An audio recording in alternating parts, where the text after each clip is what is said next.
So welcome back here to the U-Pike Gym. Men's action about 11 minutes away. We got senior day, so it'll be a little farther than that, but we're still focused on this number one team in the country going down here. Cliff Williams is joining me here. Coach, let me tell you, you had some heartbeats.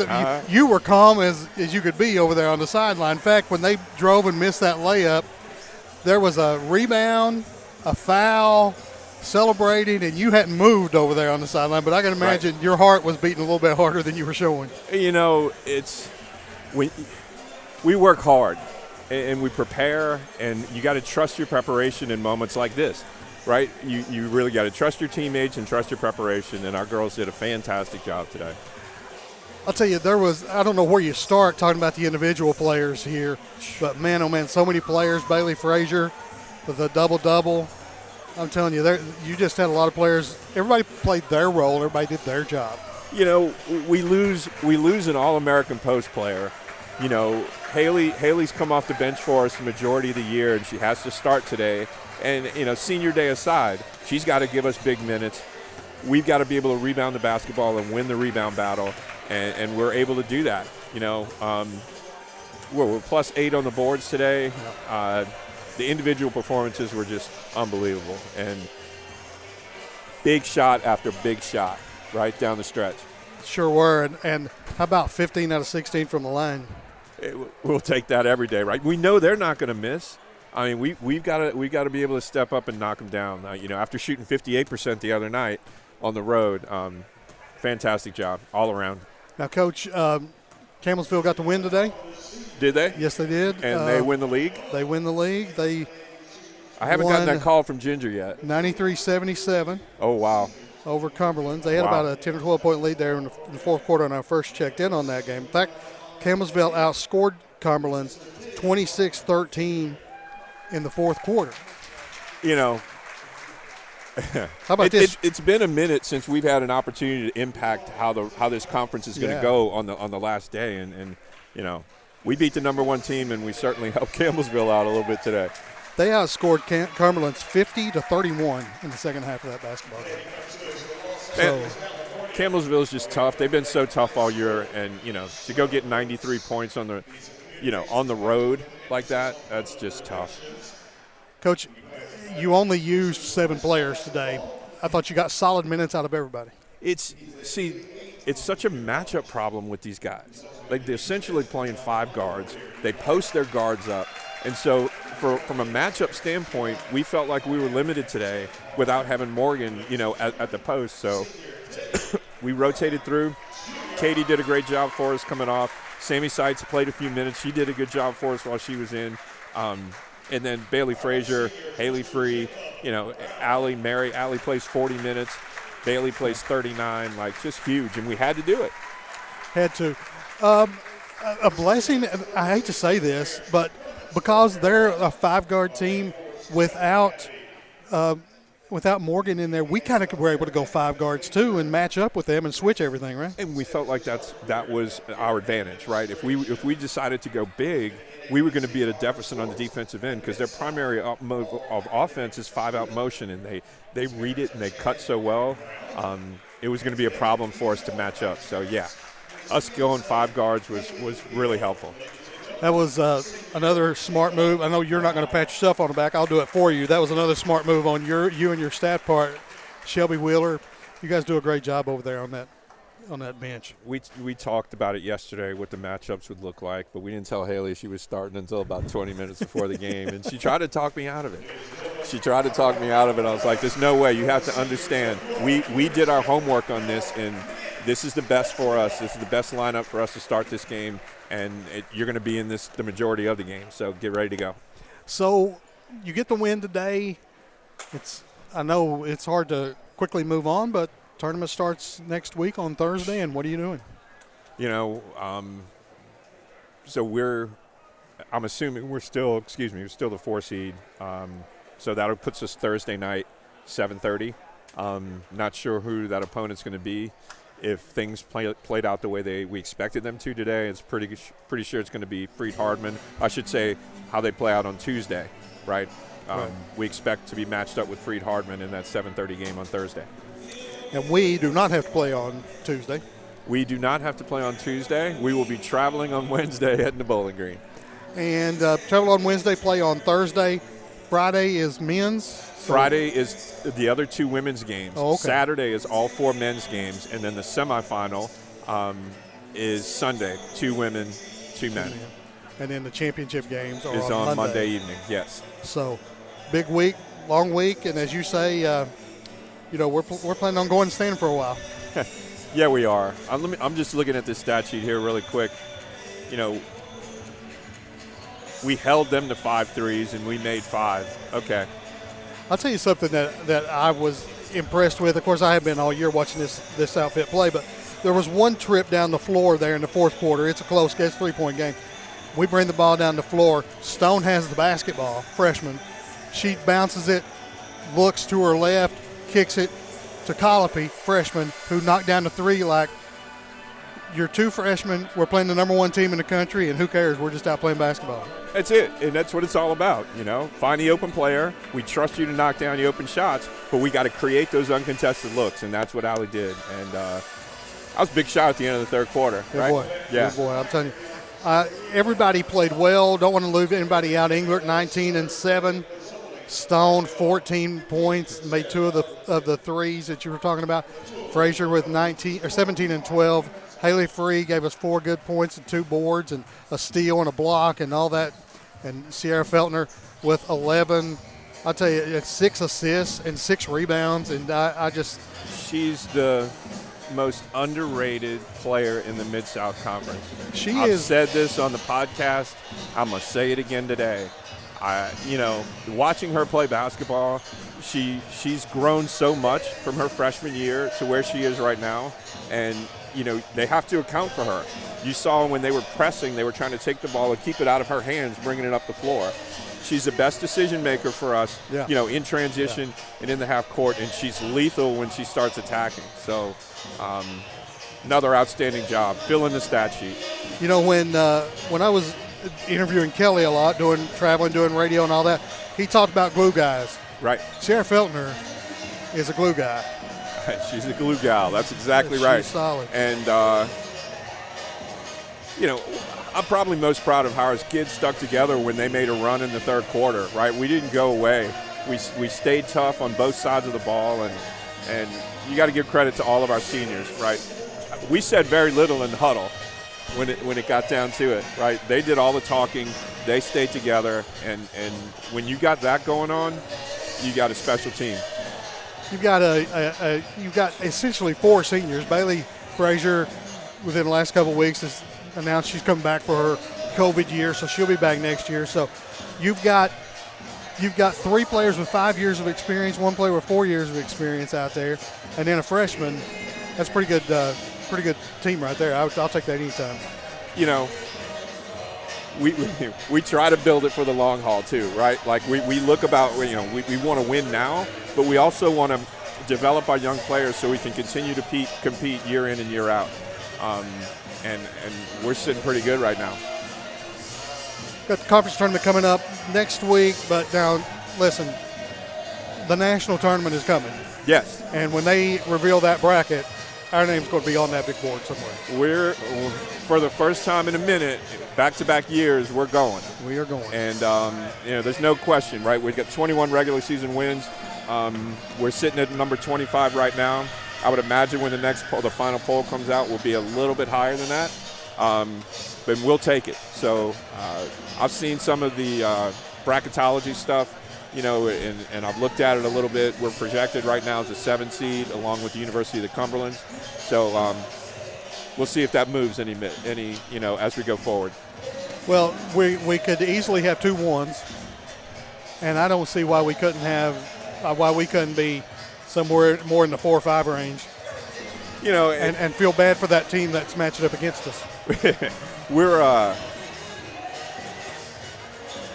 We're just taking it, we're enjoying the ride, right? So Sure. The next phase of this is not a one and done, but you're competing for a championship. So 1 game at a time, if we can win 3, whoo!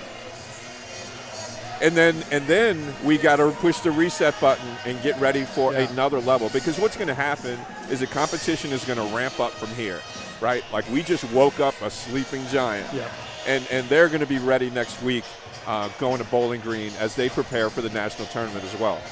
Now let's just for a minute talk about this Thomas More team, because something I saw when the game ended. There was a lot of contact, a lot of physical play.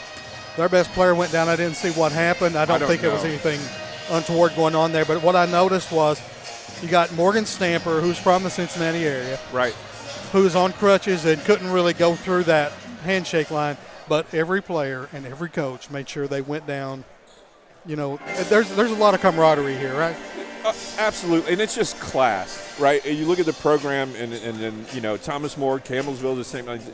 These are class programs, you know, and John Wethington at Lindsey Wilson. You want to be able to see that, so you know, champions a character, and it's on display, right? Yeah. We see it in action every day. Absolutely, no question about it. Well, listen, Coach. A minute and a half away from starting this men's game. Congratulations, my brother. Much appreciated, Rick. We're gonna celebrate this one tonight. That's a big win, big program win. And you should. Yep. Those who don't know, Coach and I see each other a lot more often than just at games. We have lunch together 3 or 4 days a week. Yep. It's a great time, and I couldn't be happier for you right now, Coach. I'm telling you, because you have turned this program, you've taken it to a completely another level, and our program's always been pretty good. Yes. You've taken it to another level, though, no question about it, and I'm really proud of you. Much appreciated, my friend. Thank you, brother. All right. Nice job today, Coach Clifton Williams and the UPike women's basketball team with a lead. We need a break. We'll take it now. It's UPike basketball on the UPike Network.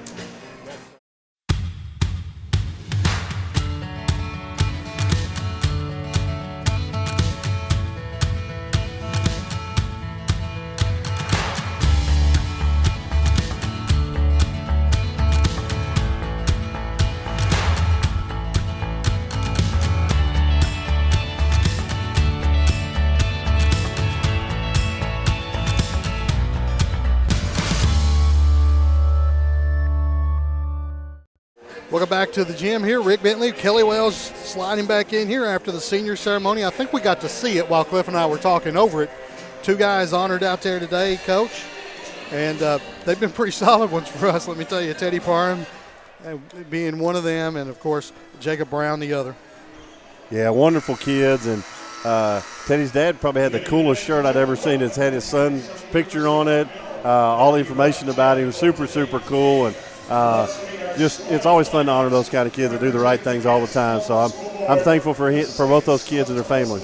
We don't. I tell you, if you're a bad dude, you just don't stay around very long, right? No room for you here. No question about it. So we'll take a look at the starters here for this Thomas More team, and I'll give you those in just a minute. I didn't get the starters before the game started. We were busy. A little bit. Here they are right here. Okay, here we go. So you got Veith, Scott, Jones, Ross, and Jolly. Oh, okay. Got a little bit out of order there. Okay, so Reed Jolly is a 6'5" junior from Alexandria, Kentucky. That's Campbell County. He gets a start. Wyatt Veith, I think was how they pronounced that, 6'3" and a sophomore from Hebron, Kentucky. Jalen Scott, 6'4" and a sophomore from Hebron, Kentucky. Jacob Jones, 5'10" sophomore from Jeffersonville, Indiana, right across the river from Louisville there. And Kyle Ross is a 6'7" sophomore from St. John, Indiana. Justin Ray, the head coach of the Saints. Bears will line up like this. Ken Warwick's a 5'7" freshman from Pikeville, Kentucky, in the running for freshman of the year in this league, no question about that. And Corbin Spencer is his running mate, 6'2" junior from Sandy Hook, Kentucky. We'll start Devin Collins, a 6'8" sophomore from Chapmanville, West Virginia, transfer from Marshall. And then the 2 guys we honored and the senior ceremony, the 6'9" senior from Clemens, North Carolina, Jacob Brown, and Teddy Parham Jr., 6'3" senior from Los Angeles, California. It's our last home game of the season, so let me give you this. Ty Compton in his 3rd season, he's the head coach. The associate coach is Evan Faulkner. Assistant coach Sid Christ. The graduate assistant coaches are Hunter Shelton and Ada Duvall. And, of course, the student coaches are Isaiah Salyer in his second season and Spencer Howard, his first year with Coach Compton and his staff. Coach Compton, a brand new daddy. Things going well at home, and the Saints coming out in their black uniforms. They're nice of them to play along with our blackout today. Bears in the white uniforms, orange letters, numbers, and black trim. Yeah, another exciting matchup here against two very high-quality basketball teams out of the Mid-South Conference who will both be leaving the Mid-South next year. Won't have an opportunity to play them again, so this potentially could be the last meeting between these two basketball programs. Always could meet up next week in Bowling Green. We'll see. So here we go. It's Brown and Ross. Corbin Spencer controls that one for the Bears, and here comes Ken Warwick with the basketball. 2-3 zone, Kelly. A little 2-3 zone, and I think there's a little correlation between the fact that we are 5 for 40 in the last two games shooting it from the three-point line, and great job of slipping that. And Coach Ray will have some things you'll have to adjust to and be ready for tonight, offensively and defensively, but you are going to see a ton of ball screen action. You can go 5 for 40 if you can get 6'9" guy layups right at the rim. Yeah, we'll take that.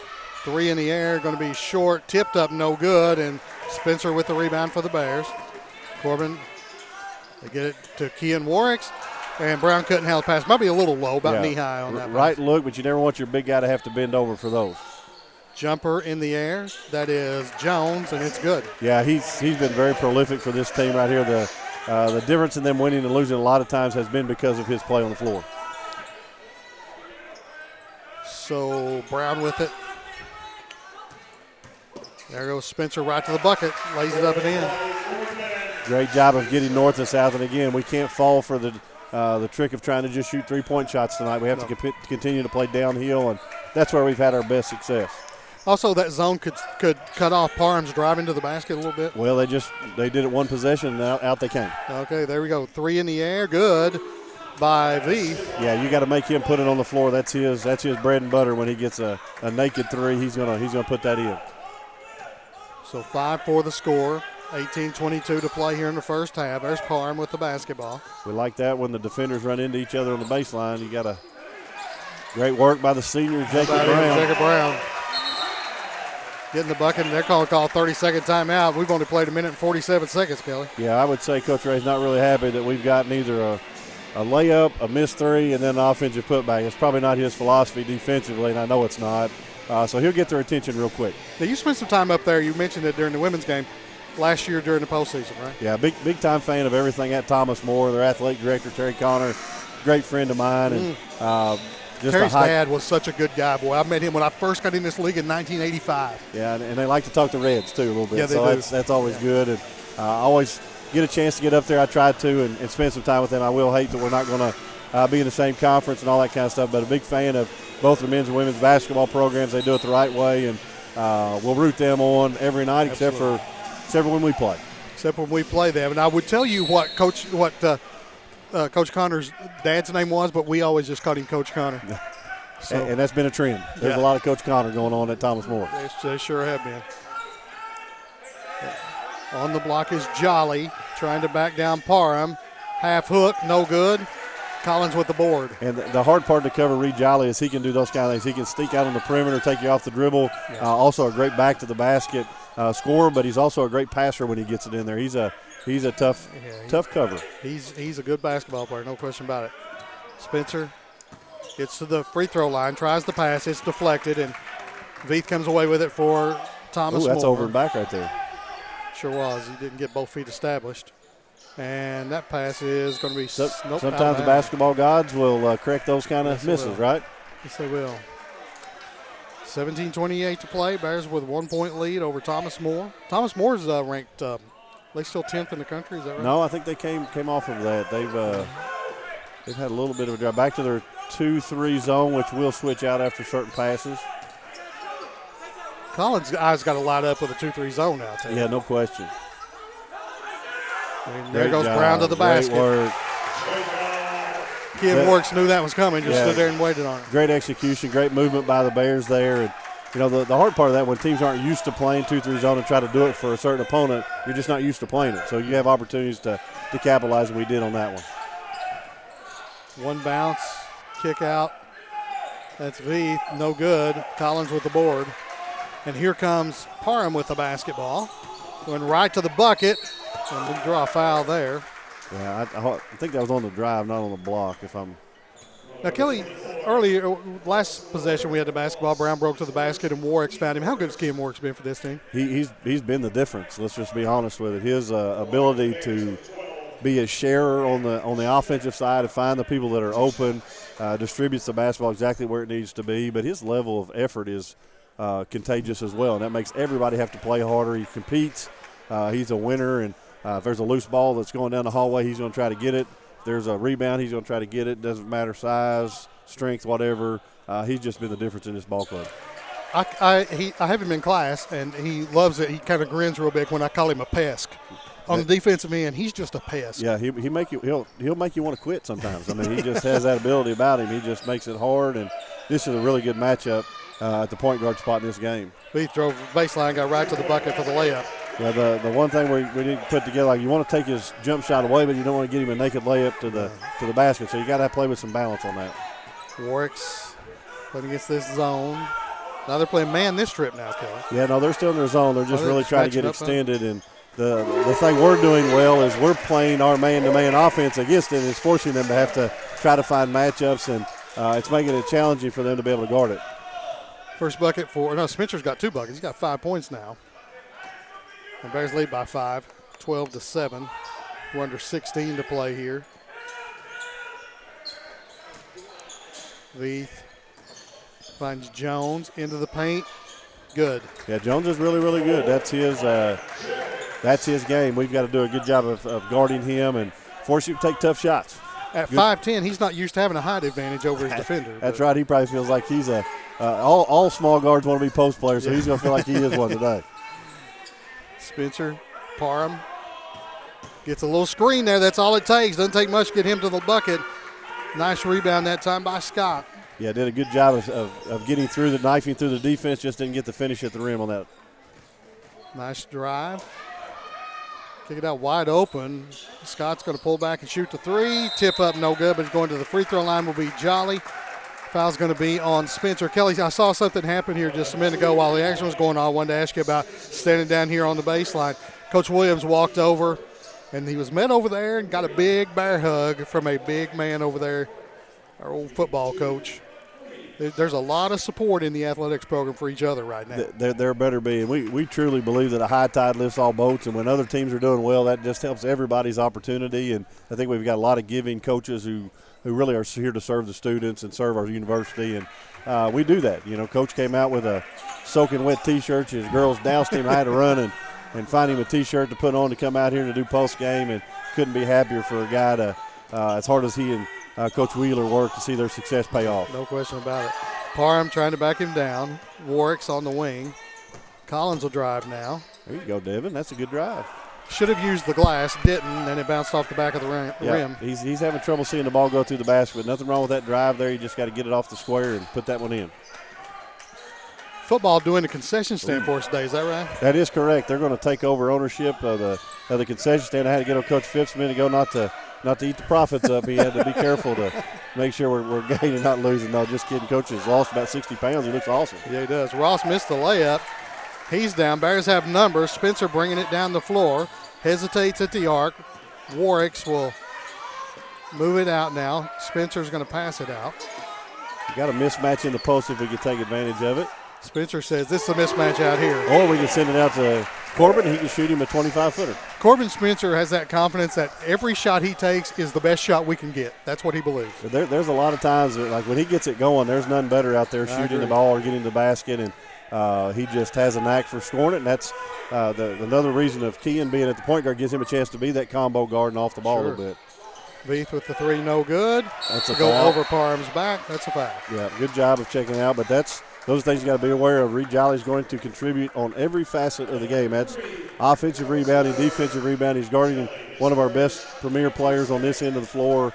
He's just going to contribute all over the floor. Sub coming in for the Bears, Bradley Bunch, 6'6" freshman from Big Stone. Yeah, the freshman came out at Wilberforce like nobody's business. He had a game for the ages, and hopefully he can continue to play that well. It was great to see him have 22 points on the road against a really hot Wilberforce team. Warwick's looking inside. There's nobody there. Spencer finds Parham. Three's short. Nice rebound by Jolly. That's really the first one that we have kind of forced a little bit where we didn't have much action going. Jones still has his dribble alive. Shoots over Bunch. Good. Yeah, he's a really good player, and you just got to make everything as tough as you possibly can. And those shots right there are fine. You know, you're between him and the basket. It's a tough two, and he ended up getting the bucket. But sometimes the offense is just better than your defense. 13 minutes to play. Spencer looking inside. Brown is in there, but he's got a big defender on him now. Warwick's gets it into the paint, kicks it out. That's Parham. He's driving. Warwick's is open now. Three in the air. Good. Money. That means so much for our team when he's able to make his open shots. He's very capable. He just doesn't choose to shoot them out there. And most teams play underneath ball screens, and that time they went and doubled the ball handler, and he's got to be able to make those open shots to make the coaches think about not giving that opportunity. 5-point lead for the Bears. The Bears are in their own zone defense here. Shot is up from the top. That's a nice rebound that time by Scott coming from the outside. Three in the air by Veith. Good. Yep, those are the best three-point shots. You get them off offensive rebounds, and you can kick them back out. And Veith is giving them that element of shooting the three. Parham trying to drive. Kind of hedge there to form a double team on him. Under 12 to play here. Warwick's is open again. Three from the top. Money. Love it.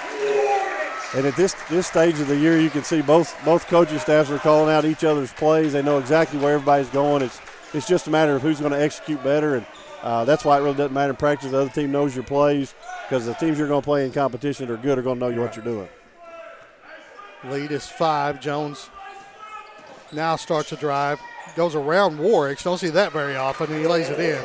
Yeah, that's going to be a good matchup head-to-head right there. Jones and Warwick's at the point, and Jones is off to a tremendous start, as is Warwick's. And there's Jones with a steal. And he missed it, but nice job by Spencer hustling back. Getting it down the floor to Warwick's. He drives to the paint. Stop, nice move, foul. And he'll go to the line after the media timeout. Put the brakes on. 11:07 to play here in the first half. Bears lead at 21-18. We're back in a minute. UBike basketball.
Welcome back to the gym. Bears are shooting 66.7% from the field and the arc.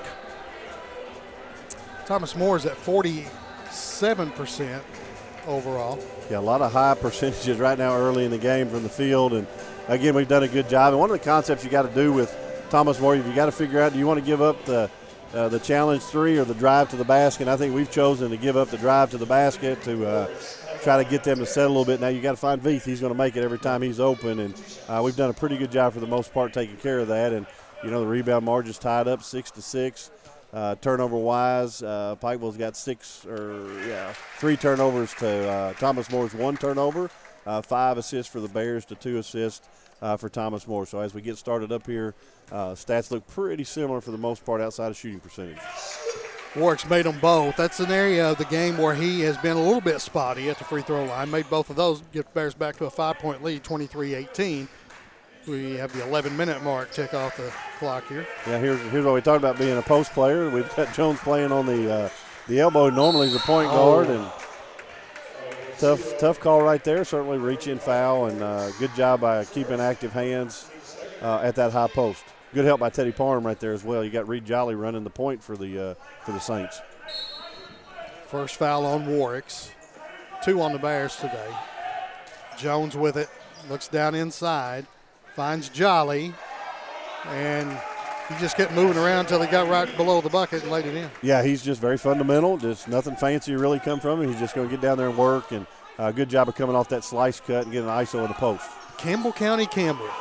Yep, played great in the state tournament, was a 10th region star, and certainly a Hall of Famer if he's not already in there. There's a 15th region star with his 3rd 3 of the game already, Kean Warwicks, and he looks like he's got locked in a little bit here. Yeah, well, we've always said he's very capable of shooting it out there. He just chooses not to, and tonight they're helping off of him, getting free shots. Gets the lead back to 6 here, 26-20. We approach the 10-minute mark. There's Jolly, spin, no good. Airball Jolly there, and the second shot here. Every time we forced them to take a bad shot, they've gotten the offensive rebound. Jones has to kick it out. Short. Back-to-back air balls by the Saints. Corbin Spencer into the paint. No good. Tip up, no good by Mark Vance, who checked in during the media timeout. Jolly with the rebound. Yeah, good activity on the glass right there. 6'7" sophomore from Knoxville, Tennessee. Mark Vance, really interesting kid. Throw it down inside to Teton. And good left hand. He's 6'6" and a freshman, 255-pound freshman. St. Henry staying in that northern Kentucky area for a lot of their recruiting. A lot of talent up there. No question. They don't have to go too far from home to find a lot of good players. And you can have about 3 regional champions come out of about a 10-mile area up there, too. It is interesting. Parham spins, lost the handle on it, got it back. Reverse layup is no good. Teton with the rebound. Yeah, just lost it a little bit right there. Maybe a little contact on the strip, but got to come back for the next play. Teton looks a little taller than 6'6" to me. I don't know. Yeah, he and Mark Vance are pretty – he's a little bit taller than Mark Vance in there. With this Mark at 6'7". One thing Thomas More really likes to do is create mismatches, and where they feel like they've got an advantage, they're going to try to ISO it in there, and they're ISOing in the post. And nice job by Bunch. Good help by the freshman Bradley Bunch. Coach Ray says, get him out. I've had that feeling before. I've seen it a few times. Kean Warwicks with the basketball, gets a screen from Vance. He's open, 3 in the air. Going for 4 of them. That's 4 of them from the freshman. Love to see that out of Kean Warwicks, not known for his shooting, but certainly not scared to do it. A lot of kids play at 2 different schools. Kean Warwicks has graduation diplomas from 2 different high schools. How about him? that is a unique perspective, no question. Teton with it, bounce it once, found Veith. He's open, no good. And Mark Vance chases down the rebound. Here comes ball with Parham into the paint around the defender. Just missed it, and Vance knocked it out of bounds. Yeah, good drive right there. Just have to get the make. Nothing wrong with it outside of not finishing. Matt Smith, 6'6", sophomore from Charlotte, North Carolina. A lot of subs coming in here for the Saints. Yep, there's number 30, Scotty Dowd. That name sounds familiar. 6'5" freshman from Fort Mitchell, Kentucky. That is why it should sound familiar. His dad was Mr. Basketball, yes, right? and the curly-head sniper. Played at Vandy. Bears with a sub as well during that. Yeah, back to their ball screen action right here with roll and replace. And we've done a really good job of handling that so far. We've got to continue to do that for the next 27 minutes. Smith hands it off to Veith. Bears kind of double team there. There's Jones, 4 on the clock. He's going to have to pull the trigger. No good. Parham with the rip and roar. Devin Collins driving to the bucket. Good job of not forcing anything, keeping your balance and getting a good possession here. Oh, wow. Something happened there on the ball screen. Sure did. And you get rewarded with open 3 in the corner. Just doesn't fall for you. Pretty sure that the Bears were guilty of an illegal screen right there. Yeah, that was either a takedown or a foul. One or the other. However you want to put that in your scorebook. Spencer in. Parham sits down for a moment. Yeah, just sometimes resetting and getting back out there. Effort's been great. Just hadn't seen the ball go through the cup yet. We have a couple of guys who've had that problem here. We haven't shot the ball in a long time really well from the three-point line. So right now we're 6 of 9, and Keehan's got 4 of them. He's 4 out of 4, so it tells you the rest of the team's struggling a little bit. Although I guess 2 out of 5 is not struggling too bad. Jolly trying to back down Bunch. Gets that half hook good. Yeah, that's what they try to do, is try to get those mismatches in there in the paint. And Reed Jolly's a tough matchup no matter who you put on him. You put a tall guy on him, he stretches you out. Short guy on him, he gets you to the post. You like me, you go to state tournament sometime and you see some of these guys and you think, I hope he doesn't appear in the Mid-South Conference at some point. Yeah, he's found a perfect fit. Like he and Coach Ray are perfect for each other. They just make a good combination. Warwick's with a spectacular move inside. Got himself free, but realized that it was better for him to give it to Jacob Brown for the bucket. 31-24, 6 minutes to play. Good first half so far from both teams. Yeah. It's Smith with the basketball. They're looking inside. That's a totally different position Bradley gave up that time if he doesn't back up.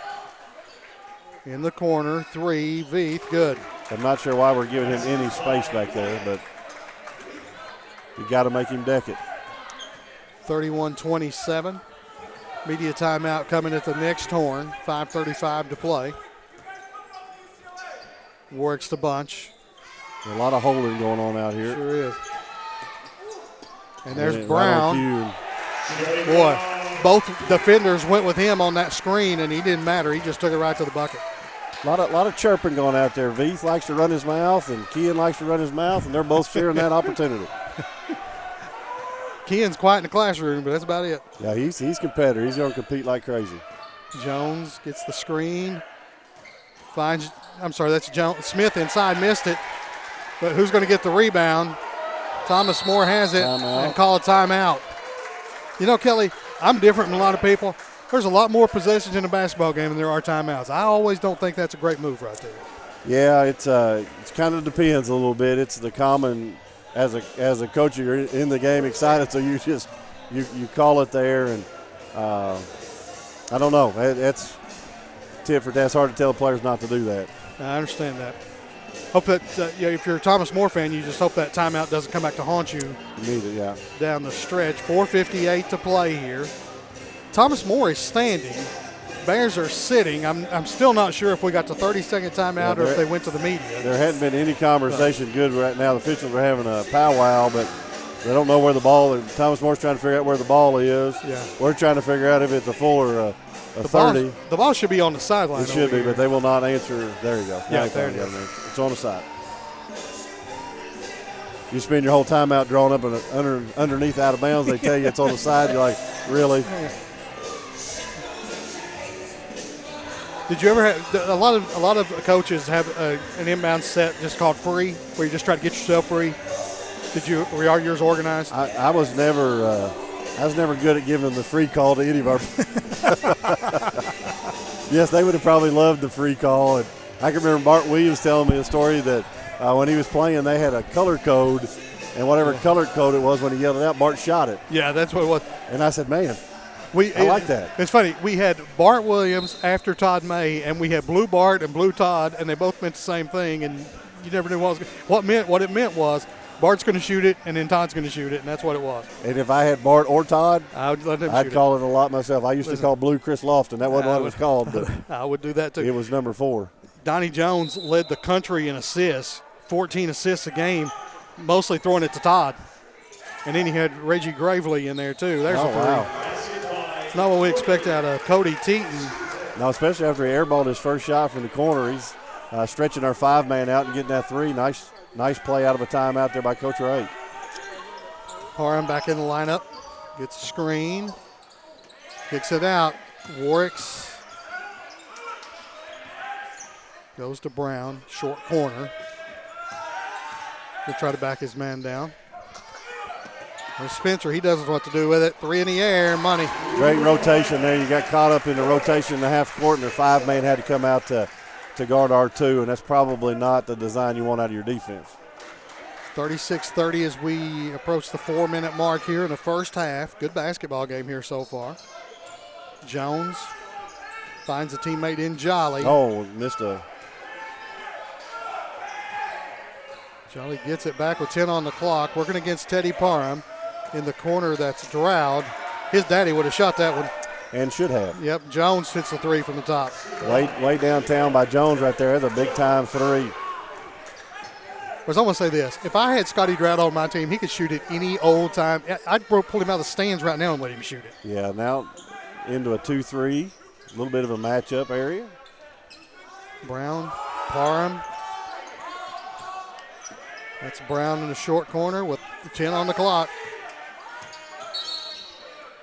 And we're going to have a foul on Teton. Yep, he had two hands on, I guess is the call there. No complaints from anyone. Media timeout. Media timeout coming with 3:22 to play. Bears are on top 36-33. We're back in a minute. UPike basketball.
Welcome back to the UPike Gym. Lots of family situations going on around here. There's a UPike family right there. Dr. Roberts, faculty member here, his wife works here as well. And their youngster, who is way too much like his Uncle Josh, I'll just tell you, here enjoying the game. 36-33. 3:22 to go. Parham's going to throw it in under the bucket. 20 on the clock. Big possession right here in the first half for the Bears. Parham, three from the corner. Off the rim, like no to good. see him get going. It's Dowd with the rebound. That may be one more than Scott Dowd got at Vandy because he didn't go inside too often. It's hard to rebound him from behind the three-point line. That's exactly right. That it is. It's hard to make a three from inside, too. That's what he'd tell you. There's Jolly trying to back down Parham. There's a that's bump, an offensive boy. foul twice. He's going to shoot a fadeaway, no good, and Collins goes in and cleans up the rebound. Yeah, Stiltner, or sorry. Spencer coming Spencer. down. Yeah. That's Parham. He gets into the paint, shot up good. There you go. It's good to see him get started there. It's his first field goal of the game, and certainly can get hot really, really quick. Put the Bears up by 5, 2:30 to play here in the first half. The basketball out there is Eli Howard from Newport, a sophomore.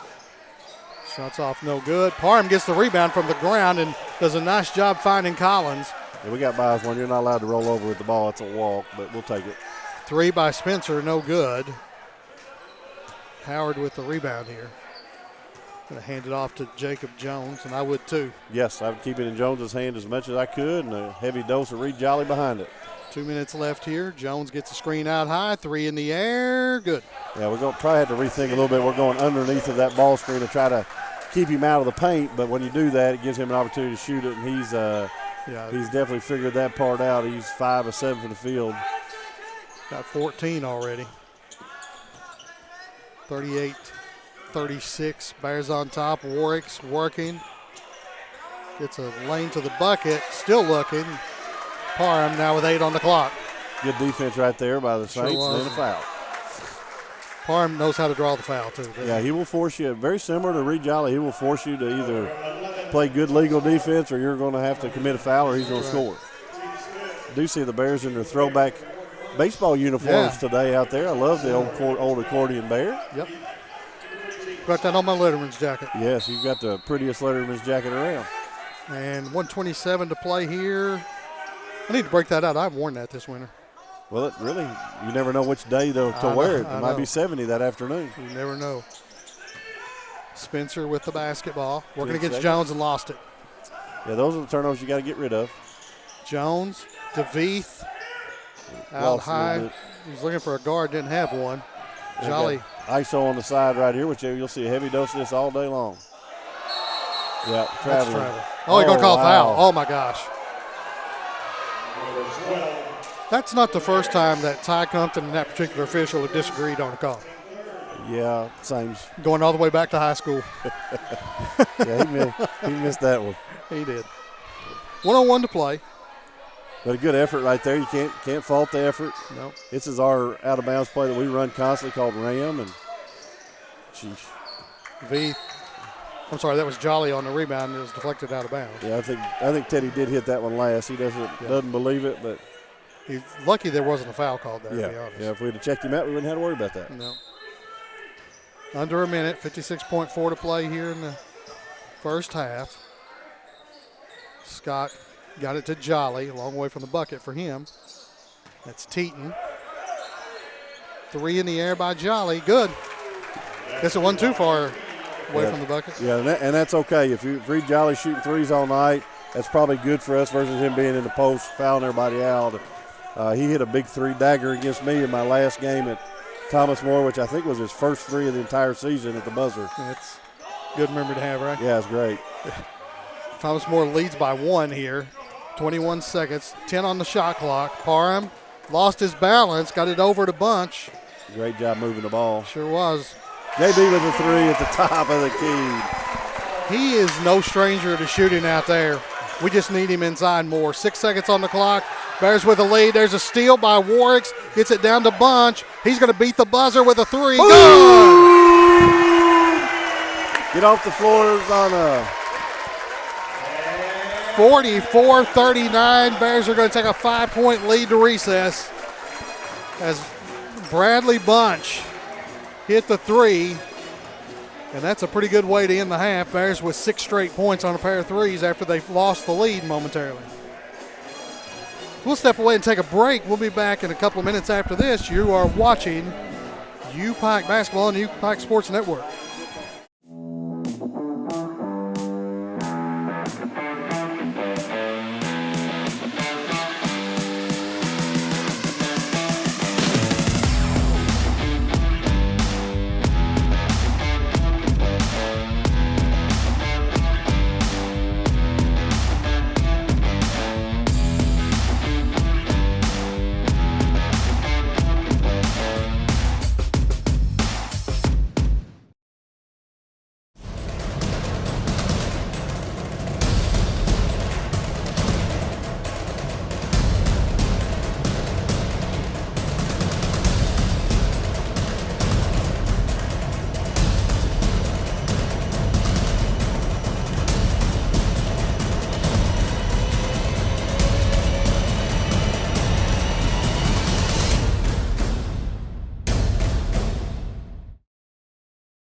Welcome back, U-Pike Gym. Rick Bentley with you here at the break. Bears are on top 44-39, looking for a sweep of Thomas More today after the women knocked off the number 1 team in the country.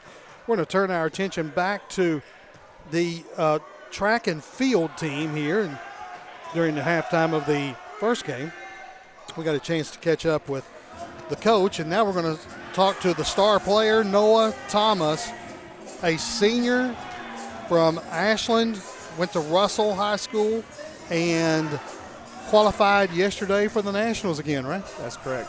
So tell us about your event you're going to play in the Nationals, or events. Just one. Okay. It's called the weight throw. It's kind of like the hammer, but for indoor, it's just a big heavy ball, and you just spin around in circles and give it a toss. So tell us how do you start participating in an event like that? Well, I didn't get a start till I got here at U-Pike a few years ago, so Really? I never even heard of it or seen it really, and I got here and he says we're going to start working on it, and I said okay. So, but you played track and field in high school, right? Yeah, I did track. Yeah, but we only threw the shot and the disc in the state of Kentucky. We don't get any of the other events like javelin or hammer, none of them. So none of the really dangerous things. That's right, yeah. So tell me, indoor track and field, outdoor track and field, does it matter to you? Outdoor. I think track is an outdoor sport, and I definitely prefer outdoor. My better events are outdoor as well. So, well, you've been Mid-South Conference Field Athlete of the Week many times in your time here. This will be your second straight trip to the Nationals. You must like going there, huh? South Dakota, it's nice. It's a little cold, but they got some nice things.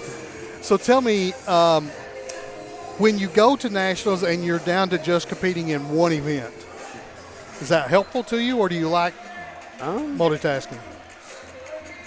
I think it definitely has its benefits, but sometimes I think working on multiple events kind of helps. If you're really down, struggling with one, you can just hop over to the other, and I think that kind of helps. So when it gets cut down to one or two things, it's kind of, I don't know.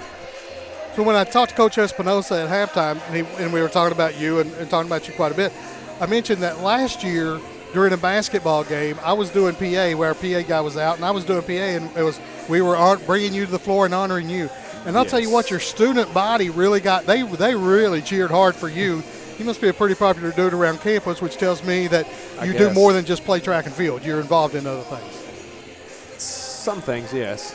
That's a good thing that the student body. It tracks one of those sports that it's not like you play half your games here. Yeah, well, we don't even have a home track, so we can't host home meets. People can't come and watch us, so we're always on the road. It kind of sucks. I wish we could have we will, Bear Mountain coming soon. I can't wait for that. I'm not going to be here. But you won't be here, but maybe you can go out and make some money and help us pay for that Bear Mountain venture up there. But maybe. It is a great idea that we're doing up there, right? Absolutely.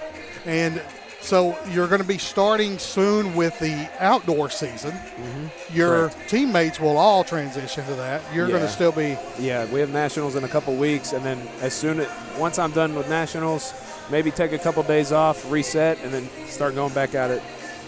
So one last thing I want to talk to you about is you're obviously here watching the game. You don't get to hear what's said up here, but Coach Wells has taken a considerable amount of credit for your success this year, because apparently you're doing some work in his office. Is that right? Or that was what he said, that you were doing some things in his office and he's taking credit for it. He's helped me out. He's helped me out a little bit. But I don't know that he's helping you a lot with throwing.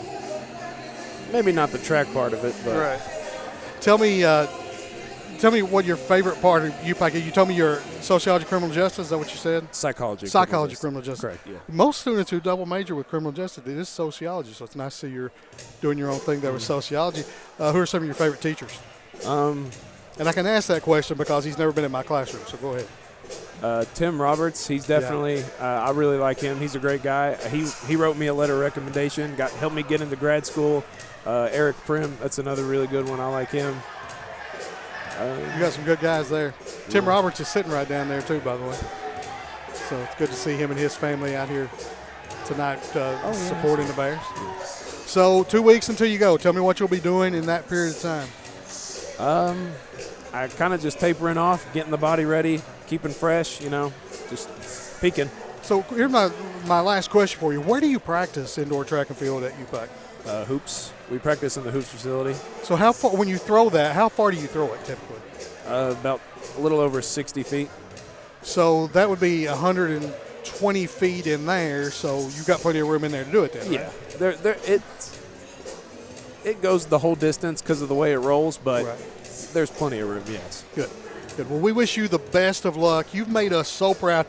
I tell you, I'm on the Hall of Fame committee. I can easily see you not being too far out for being a Hall of Famer here with the early success you've had with our track and field program, and you've certainly put us on the map. People know about our program because of your talents and your success, and I really appreciate what you've that. done. I appreciate that, man. I appreciate how you've led the way there for us in our programs. I thank you so much for what you've done.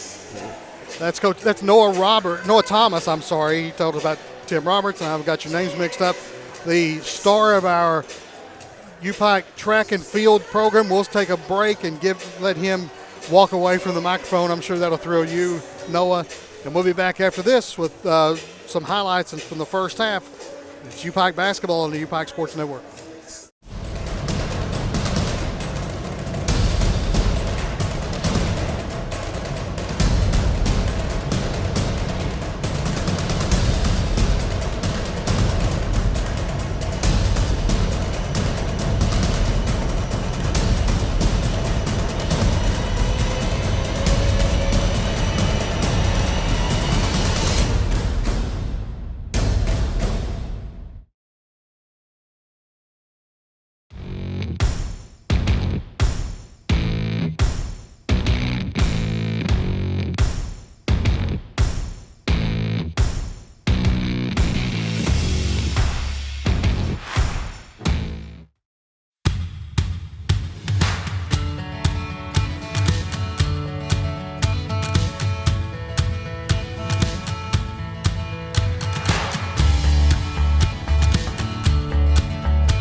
They keep scoring this game of basketball, and so far it's working out well for the Bears that they do. It's 44-39 at recess here.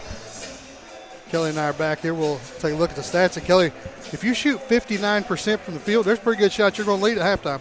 Yeah, no question. And it's a little bit worrisome that we're only up 5 at the half against a very, very good basketball club, but certainly taking really good shots, getting to the basket, mixing in a three-point shot, and, being 9 for 14 from the three. And we've kind of looked back. If we get ourselves in a position where we make 11, 12 threes, we really got opportunities to win games, and we're right on track to do that here tonight. If it can be troubling to lead by 5, 59% and only 4 turnovers.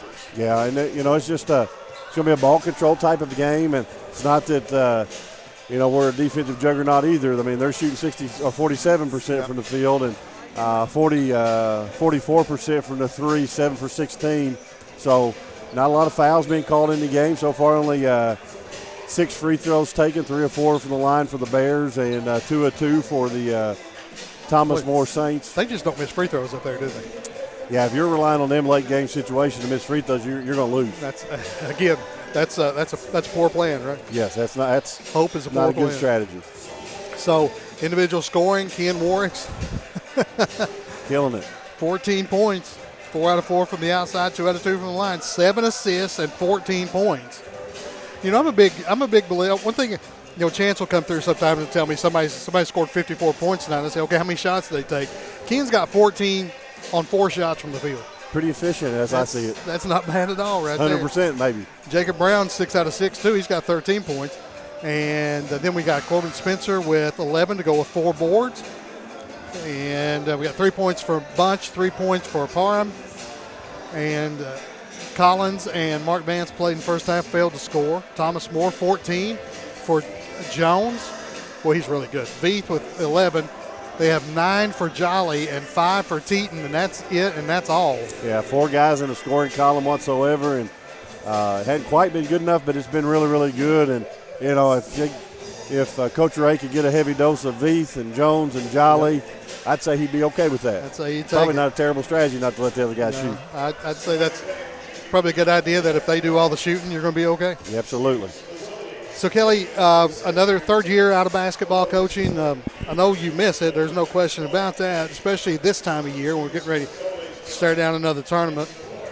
What do you miss most?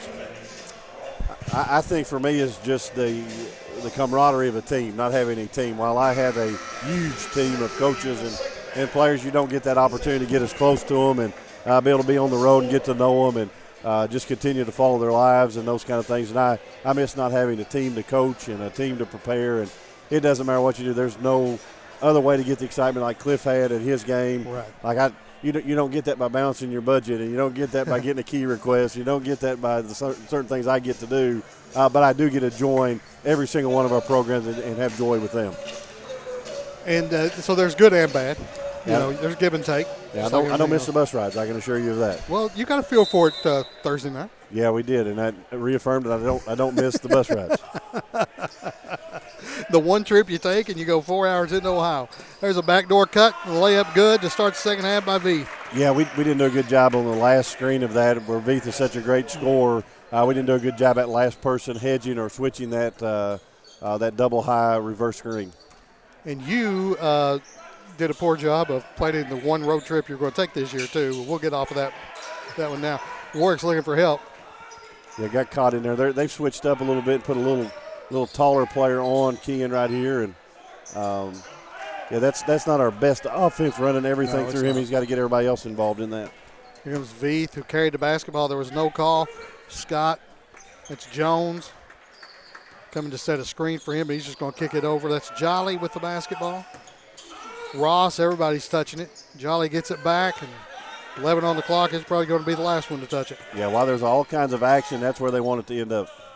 Shot is off, no good. Rebound is claimed by Parham. Yeah, Teddy's done a really good job on Reed Jolly in the post and being physical with him. And Shot was just too strong. you better get in front of Jones. He is ultra fast. We have Jolly with it out high. Hands it off to Oh, Ross. Lord. Boy, We just say just go ahead and shove him out of the way, and official standing right there right in front of it looking, and it's like the hockey. nothing. Leads down to 1 now, 44-43.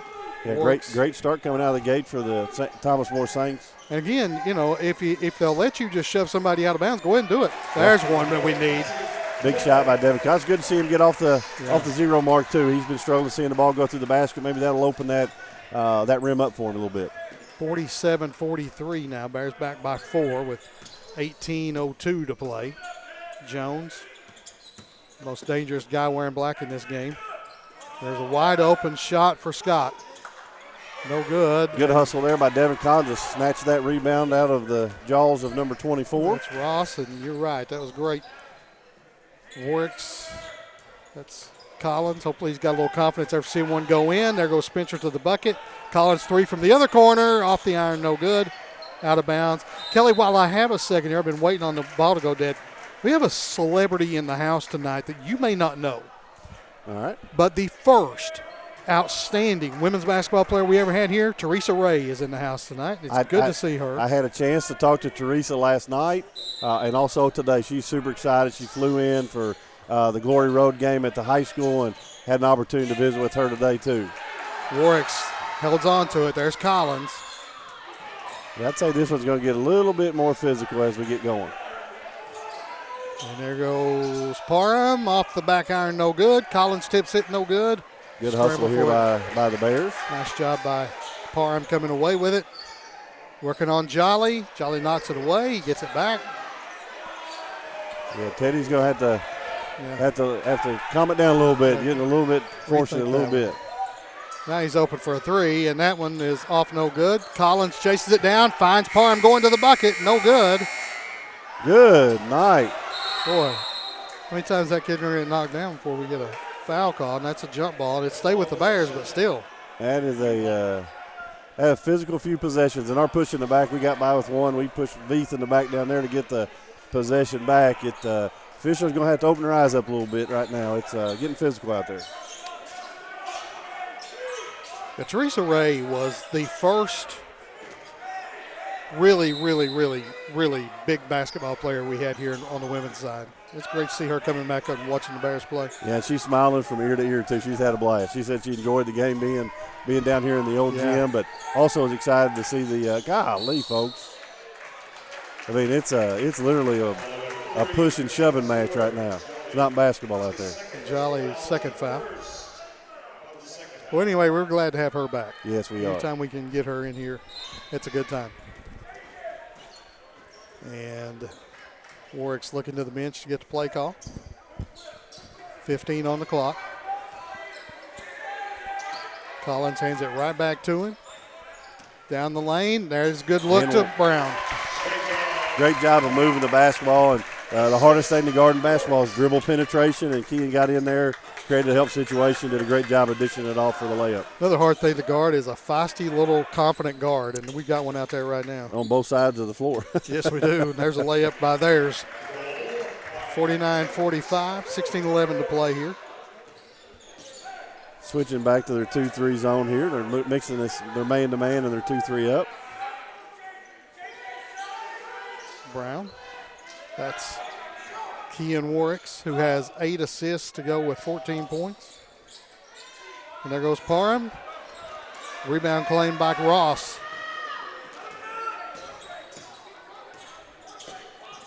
Jones gets a little bit of a screen and a charge. I don't know if Kean Warwicks is always in position, but he always makes it look like he's in position. He gets his body squared up so well. Yeah, I don't know that I agree if that was a charge, but I may have to agree a little bit with Thomas Ward. But he did do a good job of getting in front of the basketball, and there was contact made on the drive. He'll bring it down this way for the Bears. But he didn't give him an assist on that last basket, and I'm sure he deserved one. We still got him with 7 assists, 14 points. There's Collins at the elbow. He's going to shoot it. Leaves it short. Ross with the board. Jones calls out a play. It might be, I'm going to drive it to the bucket. Nope, he does give it off to Ross. 3 in the air, no good. Deflected out of bounds. It'll stay with Thomas More with 15-12 to play and 20 on the shot clock. We must have had a great run at the cheer event. Alum Jeff Campbell's giving me updates. Nasana Hansel was named Assistant Coach of the Year. And we had several first team, second team conference members here as well. And we finished 4th in the conference play. Collins got the rebound for the Bears. And Dance finished 5th. Nice. 3 for Collins. It's going to be short. Jolly with the rebound. I'll tell you what, they work hard. Yeah, there's no doubt. They put in as much time or more than any teams that we have on campus, as well as just great people too. Jones on the drive, kicks it into the corner.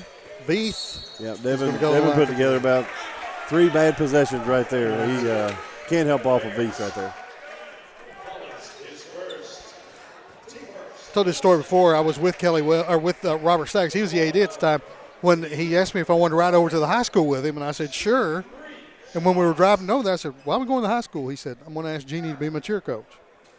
And I thought, there's no way Jeannie's going to say yes to this, but I want to be there to see it. And I'm telling you, we knocked on her door, and she came out, and he told her what he wanted, and she said, I think I can do that.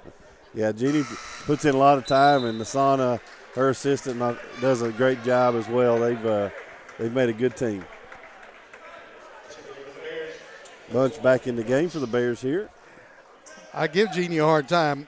Tell her, there's not everybody I know that's got a street named after them, and Rob tells her it's not really a street, it's more of a parking lot that's named after her, but nonetheless, it is what it is. Her sign's on it, and ours is not, I'll tell you that much. Spencer with the basketball, 2-point lead for the Bears. Spencer into the corner to Bunch. He gets into the paint, spins, too hard. Good drive, just didn't get the finish.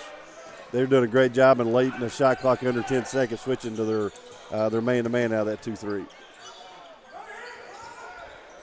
Nice job by Jolly keeping that one in front court for Thomas Moore. He's working on Bunch, the freshman, and fades away and gets it in the bucket. We're tied. Yeah, they've mixed it up where he was in the post. Now they're putting him at the top of the key to kind of go 1-1, and we've got a tied game right here at the U-Pike Gym, 49-49. Parham gets a screen. There's Warwick's 3 in the air. No good. Nice job on the glass by Brown. Yeah, great job of penetrating and pitching, and Kean didn't get that one to go, but Jacob Brown with some great work on the glass.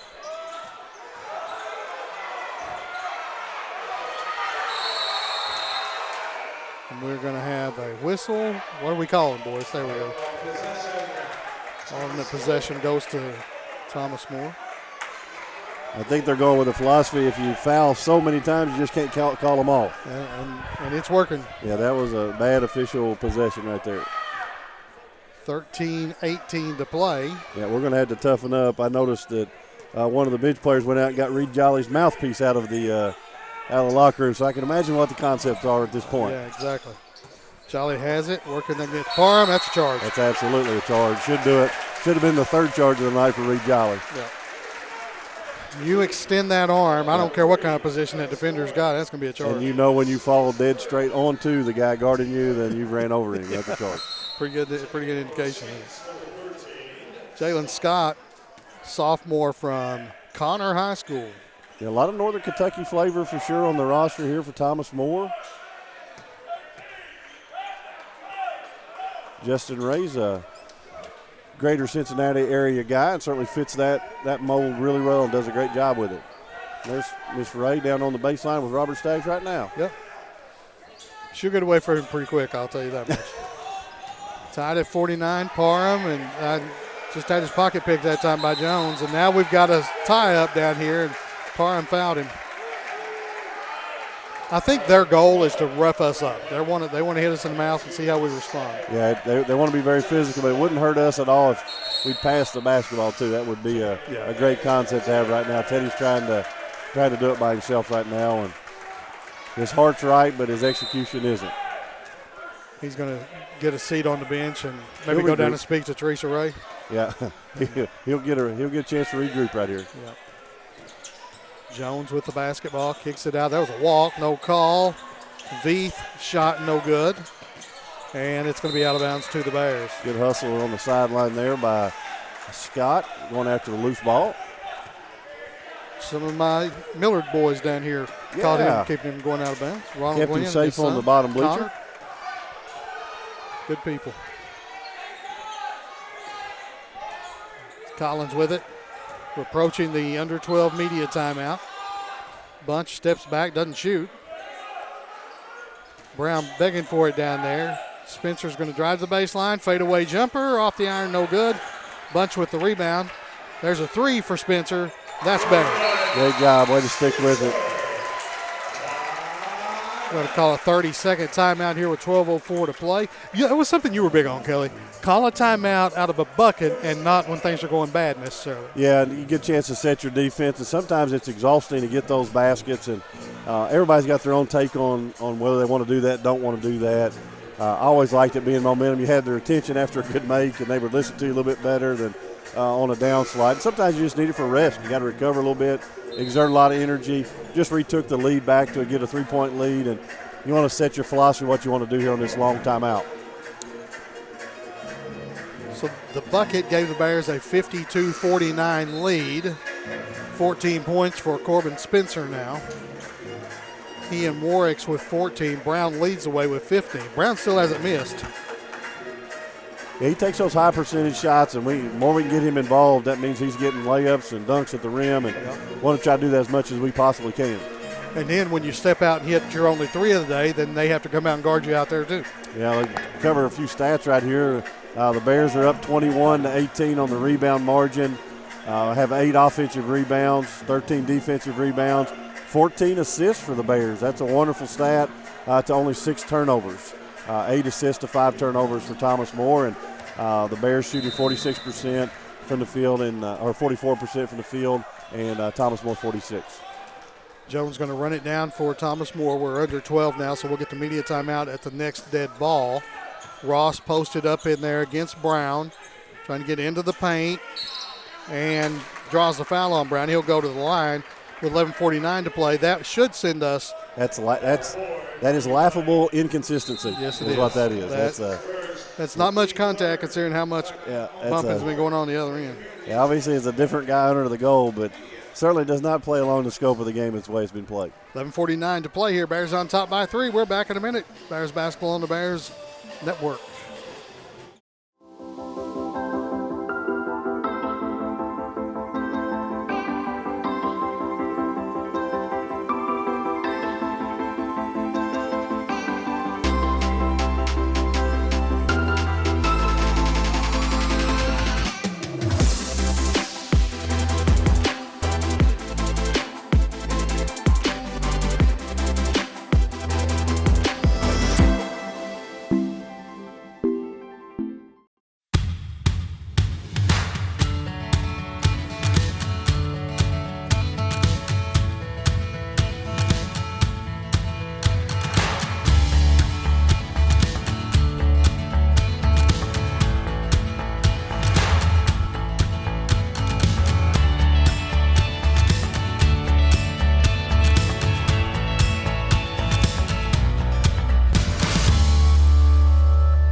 Welcome back here to the U-Pike Gym. Bears on top by 3. Kelly, you've been staring at the stats there for a moment. Anything jump out at you? Yeah, we got 3 guys in double figures for the Bears. You know, Warwicks with 14, Spencer with 14, and Brown with 15. And on the other side, you've got the same. You got Veith with 15, Jones with 16, and then Jolly coming in with 13.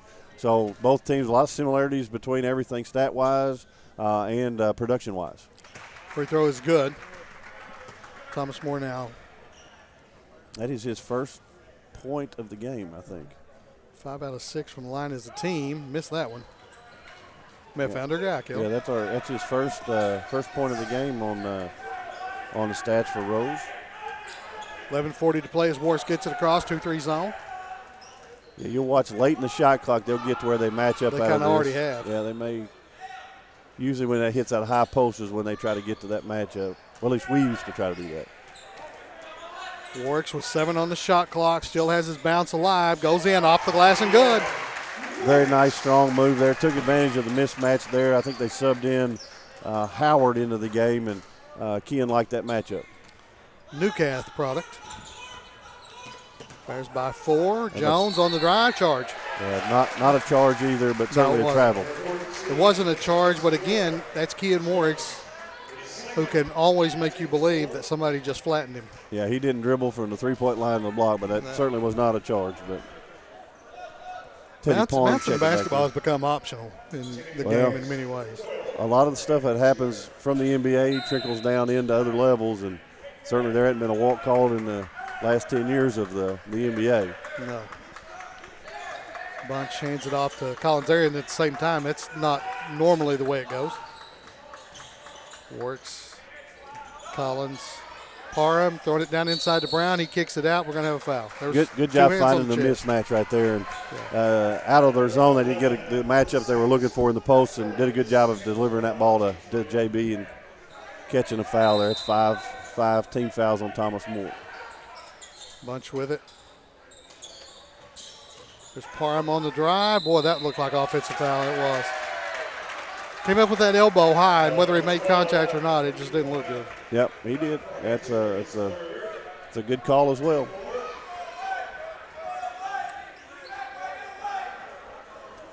Now it's our turn to respond down here defensively. 10:43 to play. Back-to-back charges on 2 possessions. You won't see back-to-back blocks called very often. No. Jones, Parham guarding him. It's Veith with the basketball now. Scott into the corner. 3, Howard, no good. Great rebound by Teddy Parham. High and 2 hands all over it. No foul. Gives him 6 Still no for the foul. game. Still no foul. Well, now we get it.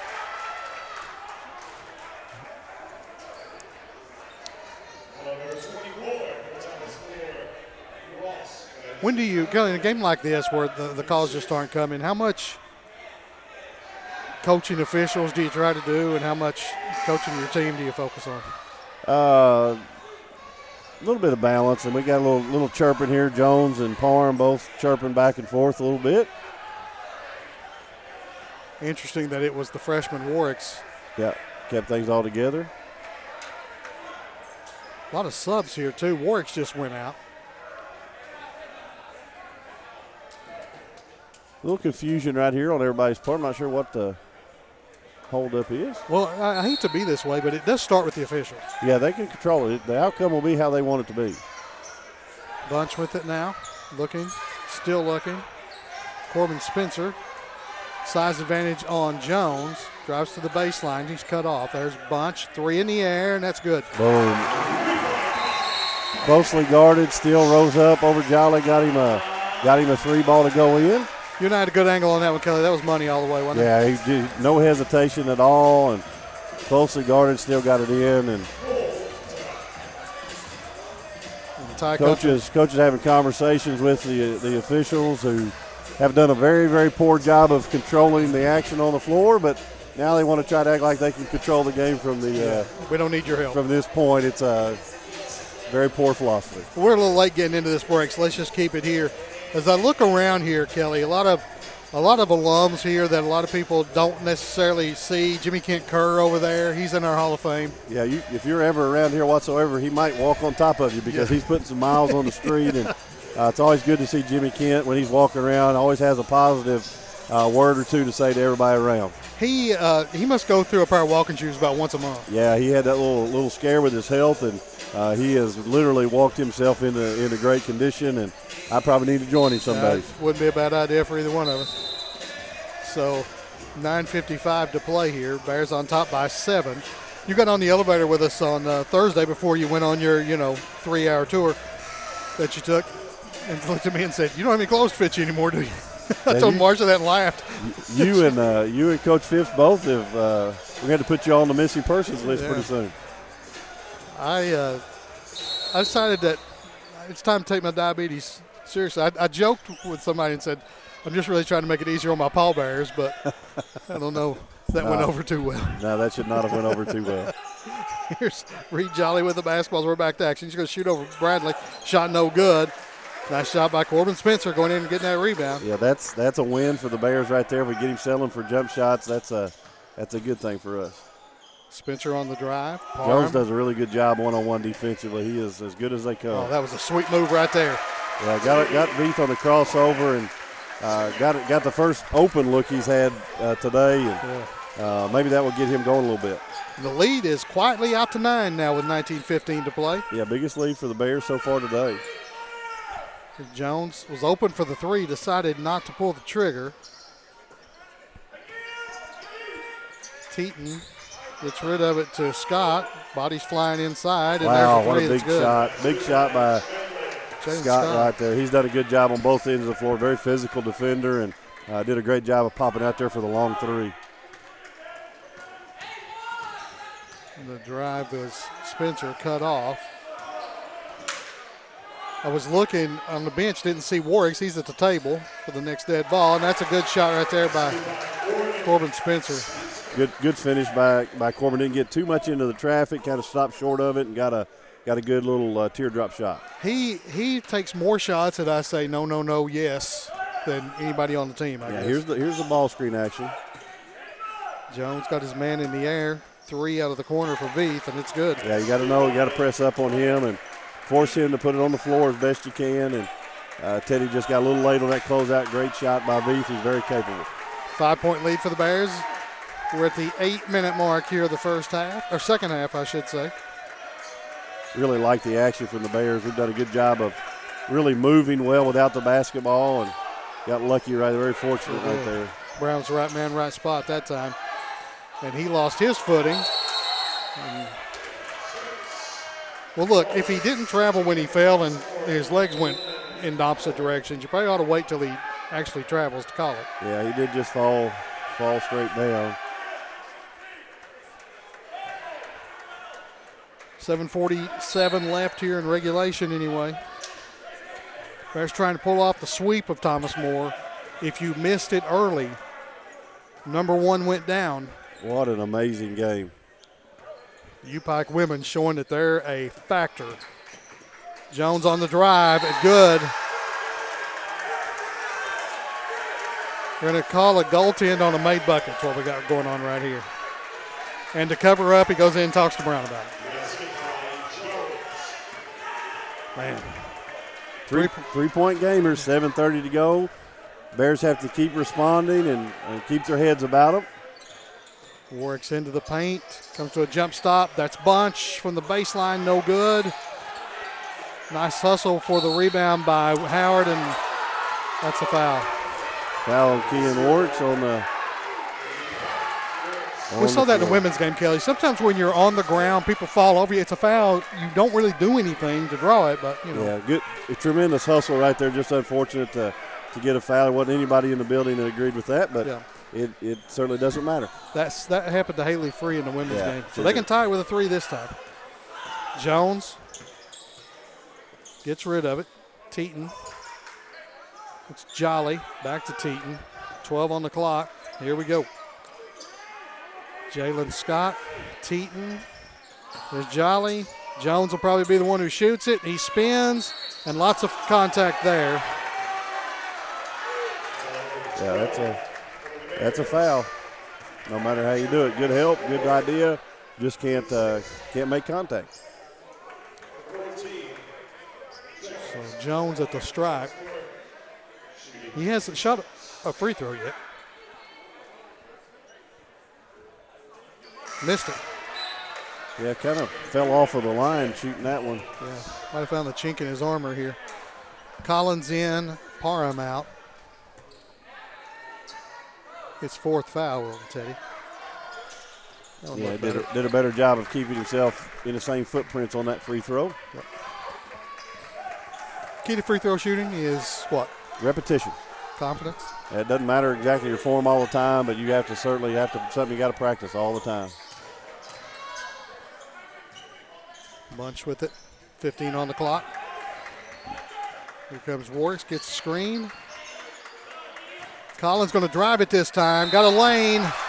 Just couldn't finish. He'll go to the line for 2. Great drive to the basket and known for his shooting. Got pressed up on and did a good job of driving to the rim. Love to see him make that one and get to the line to get a chance for an old-fashioned three-point play, but 2 free throws nonetheless for Devin Collins. This kind you and I used to get. 71.9% shooter is Devin Collins. That's good. Nothing but net on that one for Devin. Bears lead back to 3.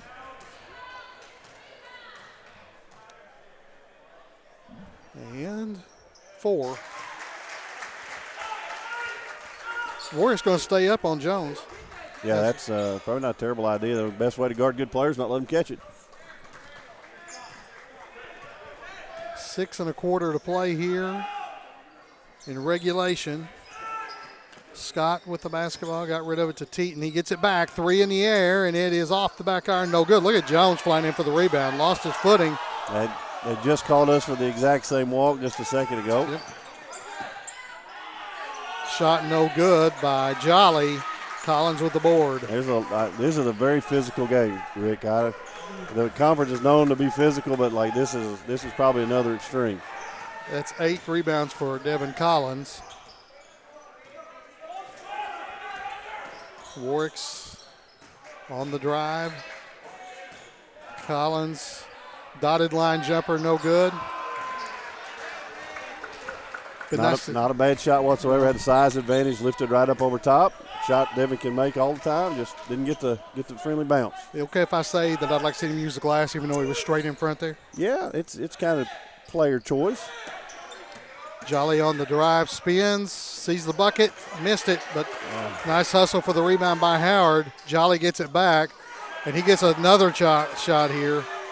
Scott's 3 is good. He was on the line. And that was definitely a 2-point shot. It's now a 1-point game, under 5 to play. Yeah, you can't give 3 rebounds up. Give up offensive rebound after offensive rebound. Corbin Spencer with Jones on him. Warwicks gets it back halfway through the shot clock. He's going to pull back and shoot the 3. Good. Wow. I'll see your 3 and find mine. That's 5 of them for Kean Warwicks here. He's got 19 points now. High-level basketball game today, Rick, on both the men's and women's game. Sure have been. It's been good. Yeah, like Coach Ray likes to control tempo and try to find the matchup he wants out of these, and a lot of times it's going to be a Jones-Reed Jolly party. Jones shoots it over Kean Warwicks. I think he's tired of being called for the charge, so he decided to just shoot over him. He did, but that's okay. That's a tough contested 2. That's what you try to do, just a really good offensive play. 4:05 to play. Still haven't had the under 6 media timeout. Spencer with the basketball. Warwicks gets it back. It's a little screen. 3 in the air. Off the iron. It's a rare miss for him. Here comes Jones. He's got a teammate. Doesn't take it. Threw it away. Good hustle on the floor here by the Bears. Oh, that's a foul. That's an intentional foul right there now. That's a dirty play. That is we call them flagrant fouls now. That's got to be one right there. I'm sorry. Yep, a lot of heated. Both cooler heads prevailed, thank goodness. But certainly a dirty play. Well, they're not going to call that a flagrant foul, Kelly. They'll stop it and they'll review it, I think, after this. We're going to the media timeout, so we'll have a minute to step away here. 3:43 to play. Bears on top by 2, and we'll sort this out when we get back. UPike Basketball and UPike Network. Yeah, there's.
.43 to play here. Beauty of having a 2-time National Coach of the Year doing color is I can look at you and say, sort this out for us, Kelly.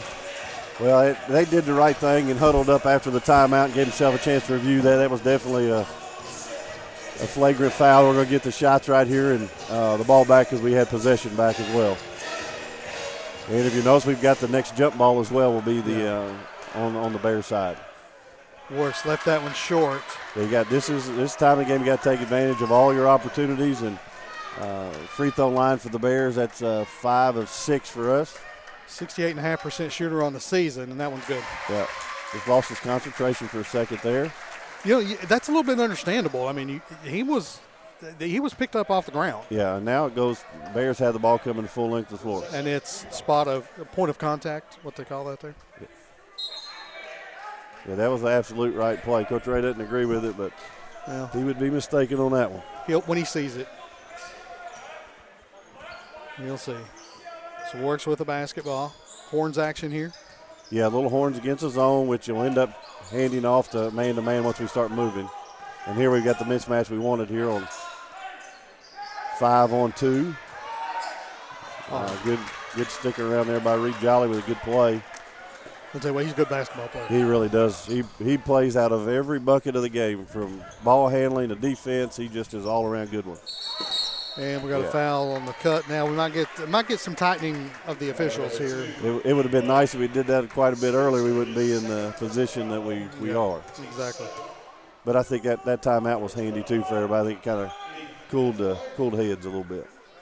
But this is not where we want to put Thomas More all night. No. Well, missed it.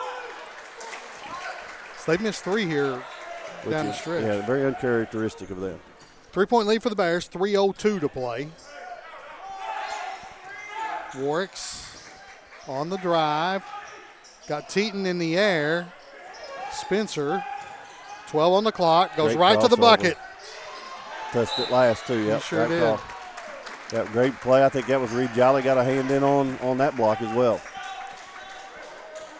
2:48 left here. The Saints could tie it with a 3.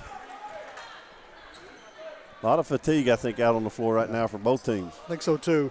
Not seeing a lot of action from the bench, particularly in the second half. I don't even think that Vance has been in for the Bears, and he's a constant off the bench. 3 in the air. That's Veith. Good. We're tied at 67 with 2.5 to play. Yeah. Good shot, good play right there. Got the flare. Should have not went underneath of it. Got to chase that one down, and Veith ties the game up at 67. Parham, the dribble behind his back. Warwick's out of the corner. Wow. 6 3-point baskets by the freshman, and he puts the Bears back on top 76. Kelly, we talk about Allie Stone on the women's side, that she doesn't understand that there should be pressure playing against a team like this in a game like this. He's playing loose, and I don't know how many times after Thomas Moore's made a 3, we've turned around and matched it on the other end, and that's a great response from a team that's really fighting to win. Kean Warwick has 23 points on 10 shots from the field. He is 6 out of 8 from the arc and 8 assists in the game. Yeah, and his emotional response that he brings to the table is off the charts too. And he doesn't back down. He continues to go, and this crowd stands behind him 100%. And what a great run right here. And now we've got to finish these last 2 minutes of the game. 2:11 on the clock. Bears by 3. It'll be Thomas More basketball. That's 21 for Veith, 21 for Jones, 13 for Reed Jolly, 25 for Ken Warwick, 16 for Corbin Spencer, and 15 for Jacob Brown for the Bears. Shoot 47% from the field, 44 from the 3 for the Saints, 47 and 58 for the Bears. 58% from the arc. Yeah, they're going to have some elbow action right here running through Reed Jolly, I would imagine, trying to get Veith and Jones an opportunity. So here we go. That's Jolly, and that's Jones. Scott. Jolly broke to the bucket, and Bunch couldn't keep up with him. Yeah, they do a really good job running their offense. They're hard to defend, a lot of action, a lot of cuts. No surprise there. They got them a good look out of a timeout. 1-point game with 1:45 to play. Spencer finds Parham. Those two pass it back and forth. Now Parham is called for an offensive foul, and I'll be honest with you, I didn't see that one.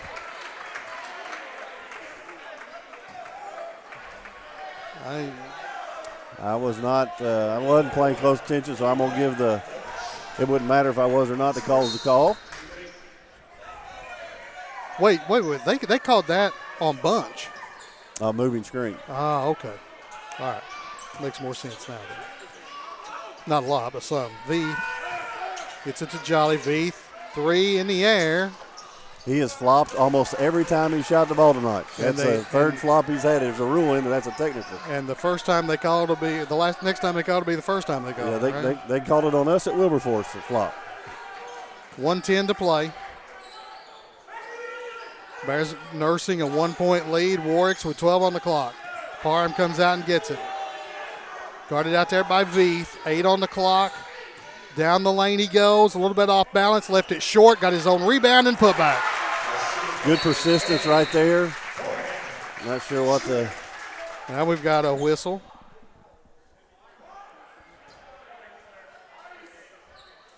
There's zero chance that he had any idea that there were 53 seconds on that clock. That is absolutely insane.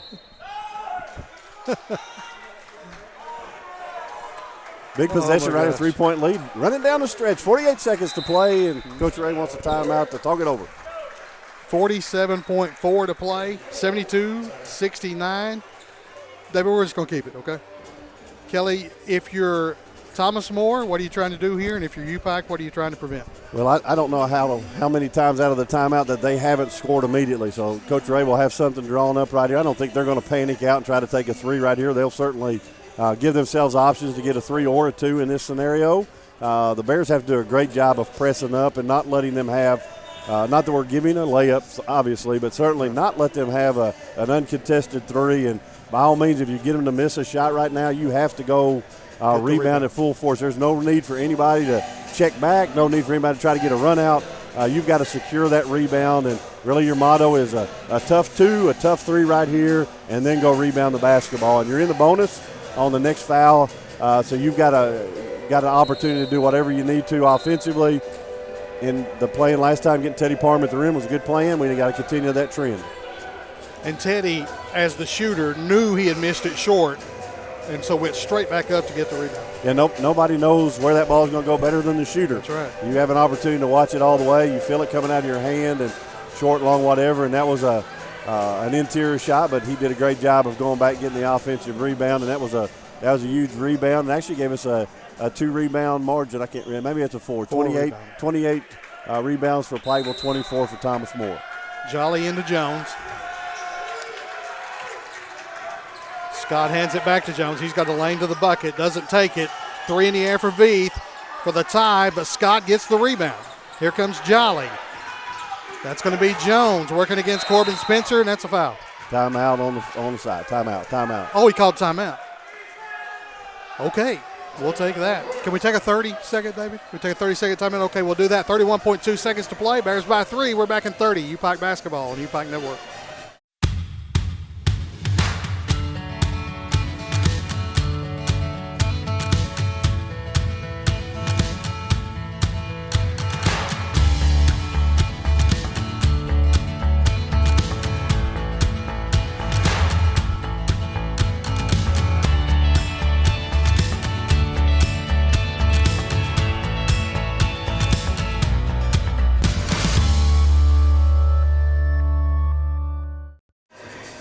Student section's having a good time down there, Kelly. They're loving the music and they're loving the atmosphere here. Bears going for the sweep, 31.2 seconds to play.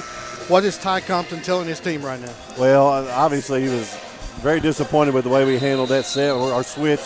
Jones actually had a naked layup, but he did a great job of feeding the shooter in the 3 who missed it. But we've got to do a better job out of timeouts on our defense right now. And ball is on the out of bounds underneath, I believe. Jones, you're right. He had a wide open layup, but he kicked it to Veith, who has made 5 threes already. So, I mean, that was pure luck that he didn't cash that one in. Right. We dodged a serious bullet. They go 4 flat. This will have something to do with Jolly right here. And he gets the basketball with 13 on the clock. Scott. Moving screen big time. Veith, and there's going to be 5 of them on Teddy Parham. 5 fouls on Teddy Parham. And Thomas More players are actually laughing at the referee on that one. Yeah. Kelly, Teddy needs to go to the bench. There's no reason to have this conversation.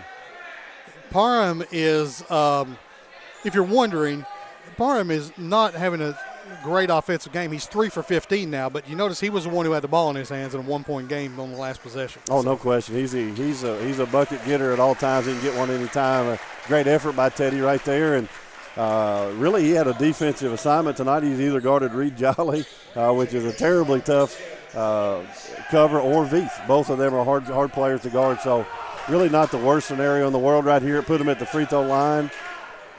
Now we've got to do a great job of boxing out right here and hope that they can miss a free throw or two down the stretch. 73% shooter on the season is Jolly. 2 out of 2 today. That one's good. Not reading that right. He's a 40. No, it's not reading that right. Big free throw right here. You got to box out if the Bears get a chance to miss it.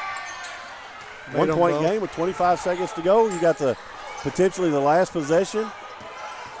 Now, You got Thomas More picking up full court. how far do you go before you foul? There's a foul right there. There it is, at 19.2. Veith called for the foul. You don't love the fact that your guard dribbles it to the coffin corner of the half-court stripe there, but he knew he had timeouts remaining. And he was going to call that timeout, but Veith got him on the arm before. I like Corbin Spencer here. Big one there. Big free throw right there, and also following it up there with no, I'm not sure on the timeout scenario here. I apologize to our listeners. 83.1% shooter on the season. He missed that one. Short. So a 2 will tie it, a 3 will win it, and they're going to call a timeout and talk about it with 13 seconds to play, 12.9 on the clock. They got a lot of options, Kelly. I'll say that much. Veith could shoot it. Jones could shoot it. Jolly. I had a feeling this was going to come down to the wire for sure, and certainly we'll do that tonight. A lot at stake right here for the Bears. Got an opportunity to split a tiebreaker here for us if we can find a way to sneak this win out. 73-71. Bears on top. Both teams in the bonus. It goes to the double bonus on the next foul either way. Yeah. Hey, by the way, while we've got a second here, he's standing right down here in front of me. Sheck Nadai played for you for a while, and now he's moving to Nevada. Yeah. He's been an employee here for the last couple of years. One of our favorite people in the whole world. He's one of the nicest guys you'll ever want to talk to. Yeah, we'll miss him, but couldn't be happier for a guy. No question about it. Just a wonderful human being who will make an impact as he goes on to further his career. And yeah, boy. I wish him the best, but I've made it clear to him he's got a place here anytime he wants to come back. That's absolute fact. He is one of us, that's for sure. We have slid our student section down to. Yep, here they all come, including the coach. Yeah, hopefully we'll have. Well, I think that's why the coach is coming down. So here they go from side court. That's Jolly to Jones. Jolly gets it back. He's going to be the money man here with 10 on the clock. Working against Bradley Bunch. Crosses over, spins. He's open for the shot, and we're tied with 4 seconds to play at 73. Here comes Warwick's 2 on the clock. He stops, 3 in the air, left it just short, and we're going to overtime. Yeah, that was Reed Jolly missed that the last 3 attempts that he'd had at that elbow, and big players step up, and he made a big shot. He's made a bunch of those, and certainly I know the feeling of that one. But we've got overtime basketball. Our staff is begging for a technical foul over there on somebody. I don't know. There's obviously something happened I didn't see. So 5 more minutes of free basketball here for the folks at the gym. I'm going to have to get down here, I think, and get them up in the bleachers. I know I saw the coach come down with them. Yeah, I'll be back. All right, go ahead. Kelly Wells going to go do Kelly Wells work here. 5 minutes play, tied at 73. Bears are shooting 46.4% from the field. Thomas More is at 47.4%. Both teams are shooting it well from the arc. 56% for the Bears, 14 out of 25. Thomas More is 11 out of 27, but 40.7% shooting is great out there. Bears are 70% from the line on 7 of 10. Thomas More, 8 out of 12, 66%. Bears have a 28-26 edge on the glass. 6 turnovers for Thomas More, 10 for the Bears. And we're going to play the extra period without Teddy Parham Jr., who has fouled out with 7.7 rebounds and 5 assists. So Bradley Bunch will be in the lineup here in his stead. And these 6, Kelly, are the only ones. I don't think Mark Mance has been in the game in the second half. He has not been in the second half. Gave us some good minutes there in the first, he but did. not in the second. He played 4 minutes in the first half. Nobody really that's played is in any foul trouble at this overtime. This is the jump ball, and it's going to go into the hands of Reed Jolly, and Jones has it now. Jones still with the basketball, working against Kean Warwicks, gets in the paint, jumps, and puts it in the bucket. Yeah, great aggressive play there by Jones. Gave them a little bit of life, had them down 9 points, and gave them an opportunity to get in overtime. We're going to have to really respond here. He's got 23 now. Warwicks with it. Spencer goes back to Warwicks. 15 on the clock. 3. Collins out of the corner. Ooh. Good. He's made 2. Both of them been out of that same spot. Yeah, he likes that corner over there by his bench for sure. Bears lead by 1, 76-75. 4 1/4 to play. Yeah, we need to string some stops together if at all possible right here and walk. Get out of bounds. Oh, nice job there saving that one inbounds Yeah, by that was Scott. Very athletic catch. Jones with 10 on the shot clock. Spins. Threw it away. Only the 7th turnover from Thomas Moore, but he threw it right to the football team. Yep, they great influence here by the football team. Got them up in the bleachers where they need to be, and hopefully they'll carry us through here down this overtime. Once they're up there, they can almost do what they want to, can't they? Just stay off the floor. 20 on the shot clock as it goes to Bunch. Warwicks. It's Spencer. Warwicks will balance the floor here with 10 on the shot clock. Guarded out there by Veith. Bunch. Collins, 3 in the air. Off the back iron. Got to get him back in that corner. Yep, we sure do. Ross with the rebound for the Saints. Every adjustment they've made defensively, Jones has been the one directing the team down that end. Anytime somebody needs to talk on a switch, it's been him making that call. Very headsy player. You might hear his name called at the banquet next week, right? No question. 3 in the air is no good, and the rebound is tipped by Warwicks into the hands of his teammate Devin Collins. Great battle on the glass, and smallest guy on the floor gets the deflection you need. Warwicks take his time here. Collins and Bunch out there with it. Brown back to Collins on the drive, working against Veith. 10 on the clock. There's Corbin Spencer working against Jones, drives the baseline. Brown going to put it on the floor. There's a good shot. And he's Spencer, fouled, 3, and he's fouled. What a great play right there. And How about that? Corbin Spencer shooting it out there at this time of game is a good time for the Bears. He's got his 5th three-pointer of the game. He's at 20 points now. making me nervous down here. I understand. Let's keep our guys off of the. There's some of them are on the wood now. We'll tell you that. Spencer. And it's a 5-point lead for the Bears now with 2:38 to play. Yeah, we got to string some stops together and go rebound it. After you get them to miss a shot, you got to go rebound. I think that's the key. Jones, that's Teton. Teton looking for a teammate to get it to. Jones comes and gets it now.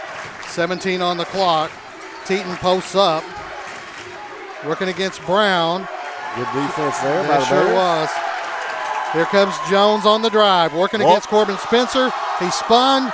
There's a three. Jolly left it short, and it'll go out of bounds to the Bears because Kean Warwicks boxed his man out. That's a great box out right there, and a great challenge on that shot. Really got away with the travel. Jones drug his back foot. Great job by the Bears there on that stop, and big possession right here. 2:04 to play. Bears by 5. It's a top 20 team. It's been a nice win here for the home team.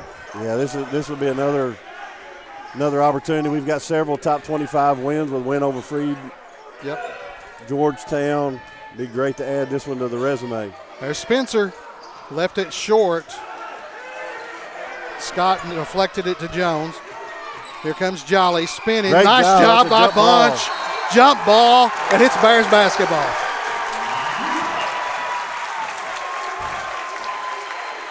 Great defense right there. I'm not sure there's any complaints about that whatsoever. Again, that's a freshman.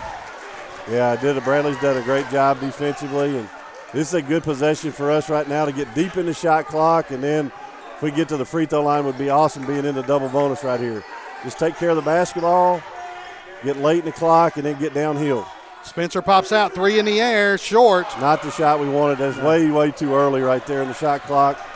Needed to get that deeper down. That's the one you take at 3 seconds in the shot clock. Teton gets it to Veith. Now you want to lock in a little bit, not let anybody catch it. That's Veith with a 3, and it rattles home. Boy. That was a tired shot by Veith. You could tell he was struggling to get that one off, but really nice job of getting that ball in the basket. That's a big, big shot there. 24 points for him, and he's made 6 3-pointers. We'll be back in 30 seconds. UPike basketball on the UPike Network.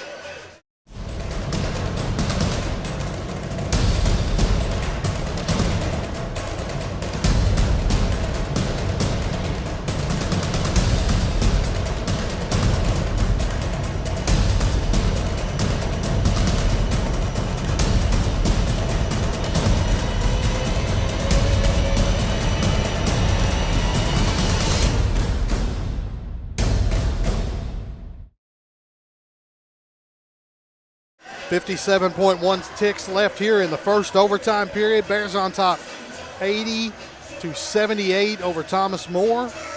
And Kelly, we got the ball and a 2-point lead. This is what you want right here, right? Yeah, no doubt about it. This is a great opportunity here. We got the jump around going on in the building. Let's hope the Bears jump around this last defensive possession right here. Katrina Ruggles doing it across the way over there too. She's a lot of fun, I'm telling you. Yes, definitely. She has a good time. She is a good time for sure. And by the way, from the Cincinnati area. Yes. She probably knows a lot of these kids too. She probably does. 57 seconds to go. Jump ball possession goes to Thomas More if there's a tie up on the floor. Works brings it down. Veith waiting on him, but he's waiting at the arc. Bunch to Spencer. Corbin wants to score again. Works 15 on the clock now. Gets a screen, thought about it. Yep, there it is. There's the foul. Yep, 2 hands on's a foul. 68% free throw shooter is the freshman Kean Works, 3 out of 4 today. 23 points to lead the Bears in scoring. And 36.7 ticks on the scoreboard. 2 big free throws right here for Kean.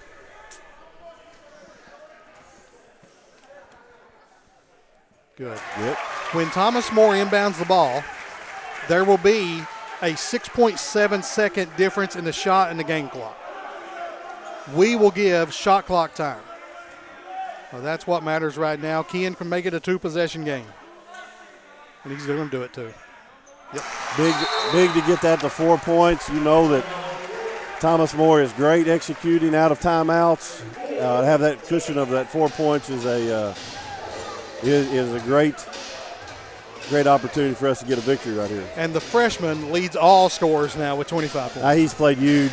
He just everything on the floor. And the other night at Wilberforce, didn't have to score a point and control the game. Tonight he's had to put the ball in the basket. 9 assists, 25 points. Just got a chance here. If he gets one more assist to get a double-double, I'd love to see that too. That means we scored another bucket. Score a bucket. Hopefully we can get this thing going down the stretch here, but you're going to see a straight line drive as fast as you can get it going right here from the Saints. Don't be surprised. A charge opportunity right here, or obviously a block opportunity too. So hopefully they can get the ball stopped early. Don't know that zone's the right answer right here, but if you can slow them down any at all, that would be great. Somebody needs to step in front of Jones. He's going to be on the drive. Yeah, I wouldn't mind trying to take him away, but he just is jet quick. I don't know that you can actually take him away. Containment probably is the right idea with him, and then challenge any shots that are taken. It would take a 3 and a foul to even the game here. Bears on top by 4. Ball's coming the length of the floor. Got the run of the baseline. Limited pressure right here in our man-to-man. So Veith's going to throw it into Jones. They had Jolly in the jump circle. He's going to back off down into the bucket. And Ken Works wants him to pick it up. Now Yeah, he does. you don't want to crowd too much to get blown by on that. And here's a straight line drive, good hand. Oh, they called a foul on Ken Works. I thought it was a clean strip, but Yeah. I look at it from a different angle. Yeah, that It's was 3 on him. Two shots. You knew us coming downhill as fast as it could possibly go, and sure did. So You'll see a little pressure here applied by Thomas Moore as well after these free throws, regardless, makes or misses. 1 for 2 the last time at the line. Nothing but nylon there. he fell in that time too, but he made that Yes, he one. did. Lead is 3, 31.8 seconds, so 1.8 second difference in the shot clock and the game clock here. Made them both. Big It's a shots 2-point right game. there. 2-point game for the Bears. Well, he's good. 25 in the game for him. You got to work to get open. Oh, Lordy. Nice job by Warwicks. And he gets it to Bunch. We get it across the timeline. They're going to try to foul him. We got a Bears- no, timeout. the Bears He's called got a timeout. timeout. Good job. Bears called timeout before the foul. Kean Morris got scratched and clawed. I think he's bleeding on the sideline over there, and no call whatsoever, which is fine as long as the time runs, I guess, right? That's right. 25.5 seconds to play here. So Bunch will not shoot. No, he will not. Bears will bring it in. Coach has called a timeout on that sideline over there. So, Kelly, how much more pressure at this point in the game getting the ball inbound? Well, that's the dynamic of having a timeout right there. Now you're on the side out of bounds, having to get the ball in against a very good defensive team. So a little bit challenging there, but again, every coach has, a selection of 10, 12 side out of bounds plays they like to run right here. And we'll try to get our best free throw shooters' fingerprints on the ball as best we can. And if we need to call timeouts, you need to make sure in the timeout you talk to your team about how many timeouts you've got remaining. How big was that timeout? Bradley Bunch, for all he could do at the arc, is 4 out of 13 from the free throw line this season. Yeah, he was 2 for 3 at Wilberforce, so he's coming in on a hot streak. Good. I like that. So those 5, will be the 5 coming out for the Bears. Warwicks, Collins, Spencer, Brown, Bunch. Yeah, this is a little bit where you miss Teddy Parham because he can get open and get the basketball, and he also can make his free throws on that end. So right now you're trying to get that basketball in the hands of Kean Warwicks and Corbin Spencer and Devin Collins as best you can. And they're going to come after you. They're going to be very aggressive, trying to take cuts away. May even try to foul you before you get it in. That's why Bunch is throwing it in bounds here. Still looking. Spencer gets it. And there's the foul. There you go. It's on Kyle Ross. I don't think it matters at this point. Yeah, very, very good coaching. You knew you had the jump ball possession there, and all the players tried to go for the jump ball. Really great job of coaching right there. Just got a foul called there. Now you've got Corbin Spencer at the free throw line for 2 shots. Not being a regular bonus gives you a great opportunity right here. And he left it short. So now we got a sub. They're going to take Warwicks out. Put a little more size on Jones coming down the floor, so he has to at least contest over top. Kenyon Cutlip we haven't seen today. 6'3" freshman from Science Hill High School in Johnson City. And it's a 1-possession game now, 3-point lead with 22.4 seconds left. Yeah, you like to keep that 4-point margin. Miss an opportunity right there from the free throw line. Now we got to play defense. We're going to put Cutlip over here on He's V. going to be locked in. He's not going to leave. And now Thomas Moore calls the timeout. 20.7 on the clock. 83-80. I'll tell you, I understand. I really do. But Warwicks can do so many things. See how many fouls he got. Kean has 3. 3 fouls. And nobody else has more than 2 for the Bears. The hard part, it gives an opportunity for them to shoot over Kean at the basket, but he's just so competitive. He's going to make some kind of a play. You had a lot of small guards. The national championship team, we started 3 guards 6 feet and under. Yeah, you can be small, you just can't be soft. Yeah. And if you're small and soft, you have no chance to. And they're actually working on Kean right now. He's got blood on his. Yeah. His arm might be a piece of why he's not in the game right now. I know Kean a little bit. I don't think that would affect him in one way whatsoever. Not him, but if he's got blood on him, they're going to make him come out. Yeah. Well, and the other thing is he's got blood on him because the officials didn't do their job. Yeah, that was that was definitely a foul down here on this end. So 20.7 seconds to play here. It's 83-80. Bears on top in the first overtime period, hopefully the last overtime period. Yeah, big possession right here. Got a 3-point lead. Possession arrow goes to the Saints. Got to force tough contested shots. You know they're going to do a lot of good screening and moving right here. Got to do a great job of making it very, very tough as best you can. And Kean Cutlip hadn't been on the floor today. And with 20.7 seconds to go, he's in. There's Jones with the basketball. We got Corbin Spencer guarding him.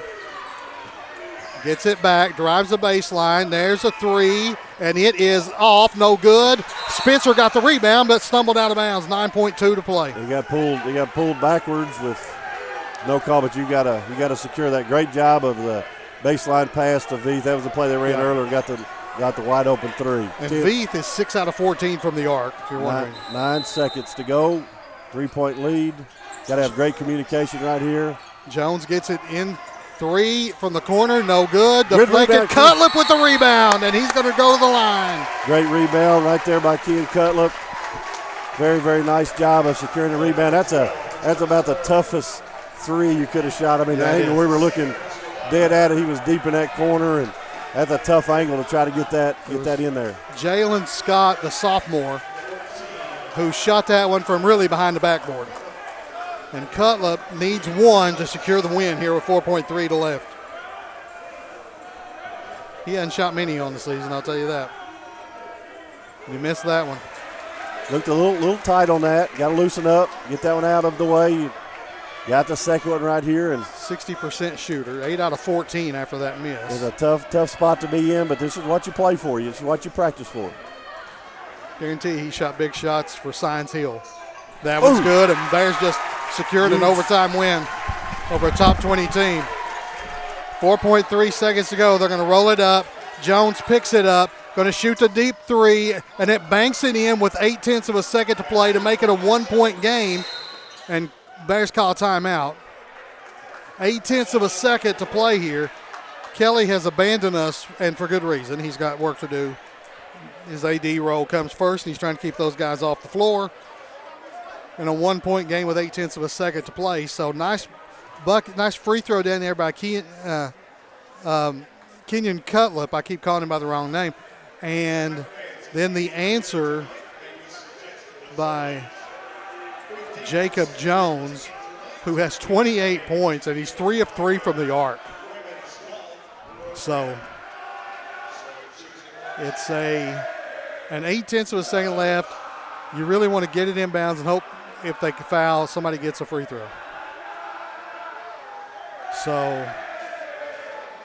and also, don't forget that when the clock hits a hand, it will run. 0.8 of a second left. That's not a lot of running. So let's see who comes out. I think Cutlip is out now. That means that Kean Warwick will be back on the floor with Corbin Spencer, Collins, Brown, and Bunch. That's the case here for the Bears. So we'll throw it in. It'll be Bunch to throw it in.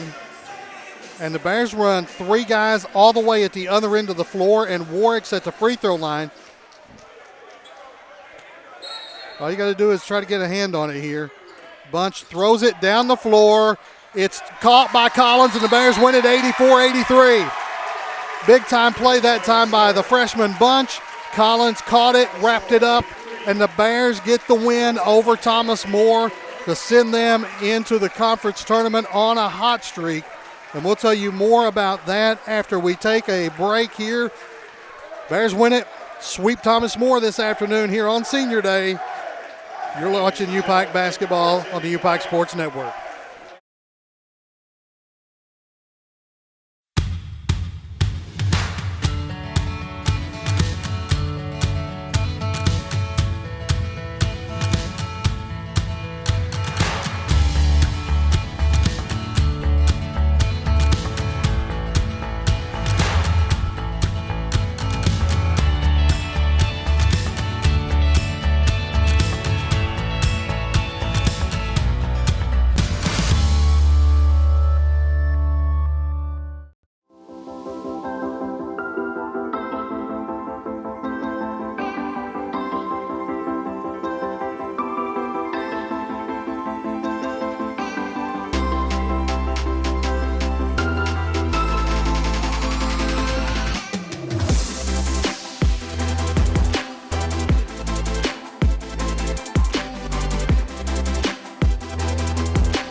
Welcome back here to the U-Pike Gym. Rick Bentley with you. Bears in overtime, 84-83 over Thomas More. Ken Warwicks, the freshman, 25 points, 6 of 9 from the arc, 9 assists, 1 steal. He didn't get a rebound, man. What's wrong? What's up with you? It happens sometimes. Nice job, Ken. That was a brilliant game here for you today on senior day. You're not a senior, but send those guys home happy. Yes, sir. It's the only way I want to go out with these boys on a win. That was a really big win for us as well. Nice job all around for this team, and you and Bradley Bunch, freshmen out there in a key situation. I don't know if it's that you don't know better or you don't care, but it doesn't matter how tight it is. You guys are ready to go. Yes, sir. Coach always says you're no longer freshmen anymore. You play on varsity, you're a junior, senior in this league. You got to play like it. I call you, I joke with you when I have you in class and tell you you're a pesk. Yeah. You're a pesk on the defensive side of the ball, but today you proved you could bother people on the offensive side Yes, too. sir. 4 of 4 from the arc in the first half. Yes, sir. They were leaving you open and you were making them play. Yes, sir. That's what Coach always says. He says if they go under, bust them, show them, make them play. And I think that we wait on Corbin Spencer and Devin Collins to hit those threes, and Bradley Bunch can hit those out there too. But now you've proven your money out there too. Yes, sir. I mean, when we're all rolling, it's real fun. And just like tonight, I thought, we were all buying in. We had unfortunate some things happen, but we all was buying in, and we just played really well together tonight. Rough, tough, physical game. Yeah, we'll see. I mean, we saw that at Wilberforce. We knew we was in for a treat. You got a little blood on you here. Yeah, there's a little bit everywhere, but you got to play through it. But you got to win on the scoreboard. That's all that matters. Yeah, right? that's all that matters. That's right. All right, brother. I'll let you get in. We'll get Coach up here when he gets through with his first interview there. I appreciate you, brother. Thank you so much. I appreciate it. I'll see you Tuesday morning. That's Ken Warwicks. So we'll run through some stats here while Coach is finishing up his interview there. Bears finished 28 of 61, 45.9% from outside, from the floor, I should say. 16 of 29, 55.2% from the arc. 12 of 17, 70.6% from the free throw line. Thomas More went 30 of 24. That's 46.9% overall. They shot it well from the three as well. 13 out of 33, 39.4%. And they went 10 out of 14, 71.4% from the line. Bears with the rebounding edge, 30 to 29. Bears were led by Collins with 9 boards, and 9 boards for Reed Jolly led Thomas More. Coach is on his way up here right now. I'll tell you really quickly, as he sits down here, it was Thomas More had 14 assists and 8 turnovers. The Bears had 18 assists and 10 turnovers. I'm going to run through the individual scoring here. The starters for Thomas More had 78 of their 83 points, led by Jones with 28, Veith with 24, 19 for Reed Jolly. From there it falls down to 6 for Scott, 5 for Teton, and 1 for Ross. For the Bears, Ken Warwicks with 25 led the way. 22 for Corbin Spencer, 15 for Jacob Brown. Teddy Parham had 7, 8 for Devin Collins, 6 for Bunch, 1 for Cutler. Mark Mance played and failed to score. And we have Daddy up here with us now. Yeah. Ty Compton. Yeah. And my wife made it to the game. We've got a babysitter at home. Her mom's watching her, but she finally got to get out of the house, come and watch a ball game and feel like the good old days now after 2.5 weeks of kind of being cooped up watching the newborn.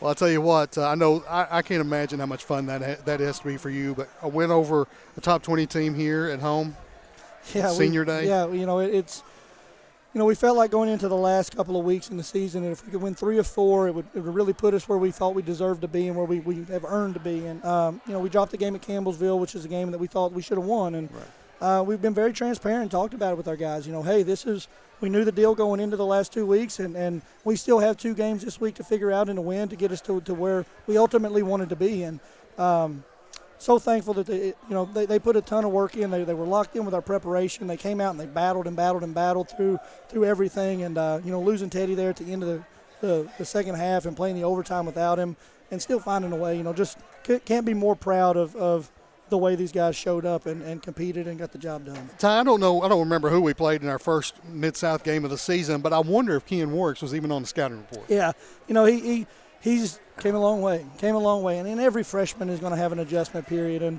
he had a few of those moments, and then he would shine in practice from time to time, and we would get him some spot time, and then we just weren't comfortable all the way, turning the keys over to him early on. And all of our freshmen that they get to play, Keenan Cutlip, Kean Warks, and Bradley Bunch, all three of those guys have really grown and progressed throughout the year. And, we talked around Christmas time about, hey, you guys have been through an entire semester of practice.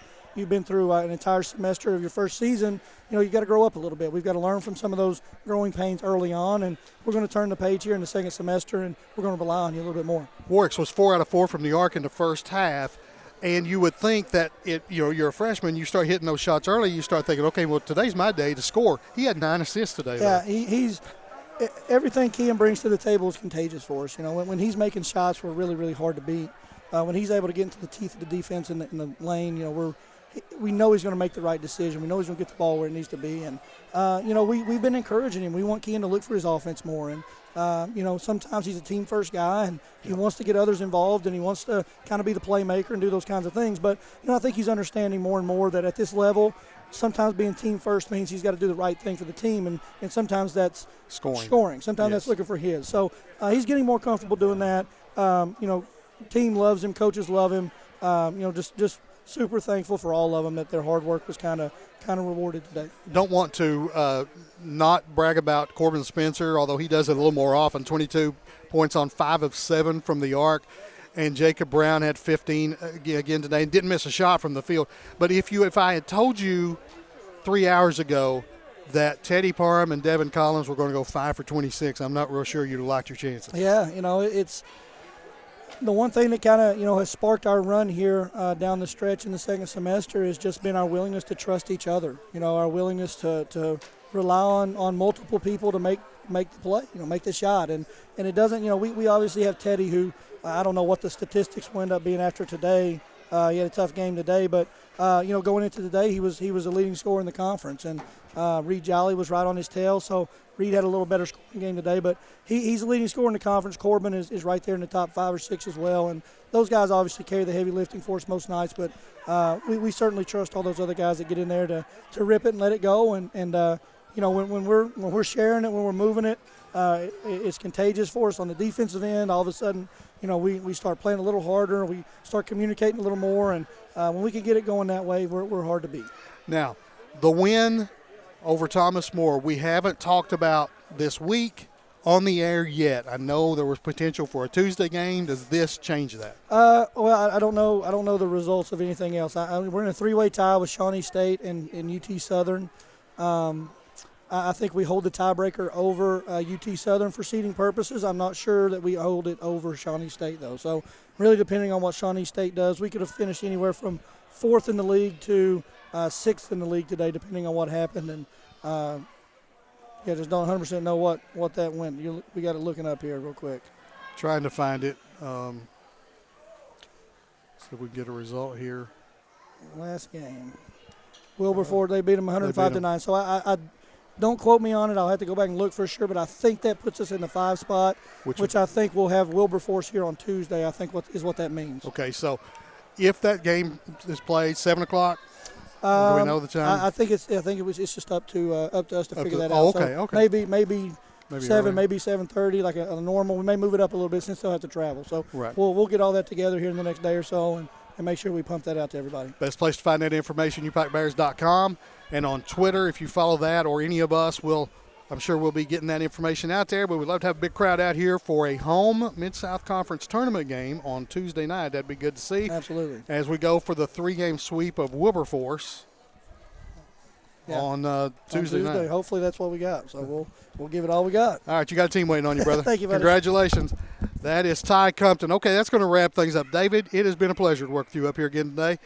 I don't get to do this too often. I enjoy every minute of it when I can. And Kelly Wells on color, the camera people, everybody does such a great job up here.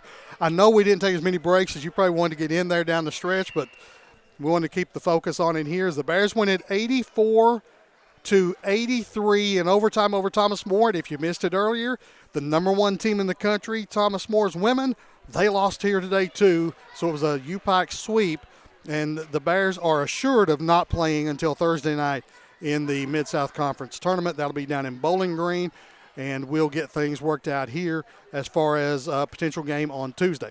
So for all of those folks I mentioned a minute ago, and for Gary Justice, proud to keep the seat warm for you, my man. I'm Rick Bentley. You've been watching UPike basketball this afternoon on the UPike Sports Network.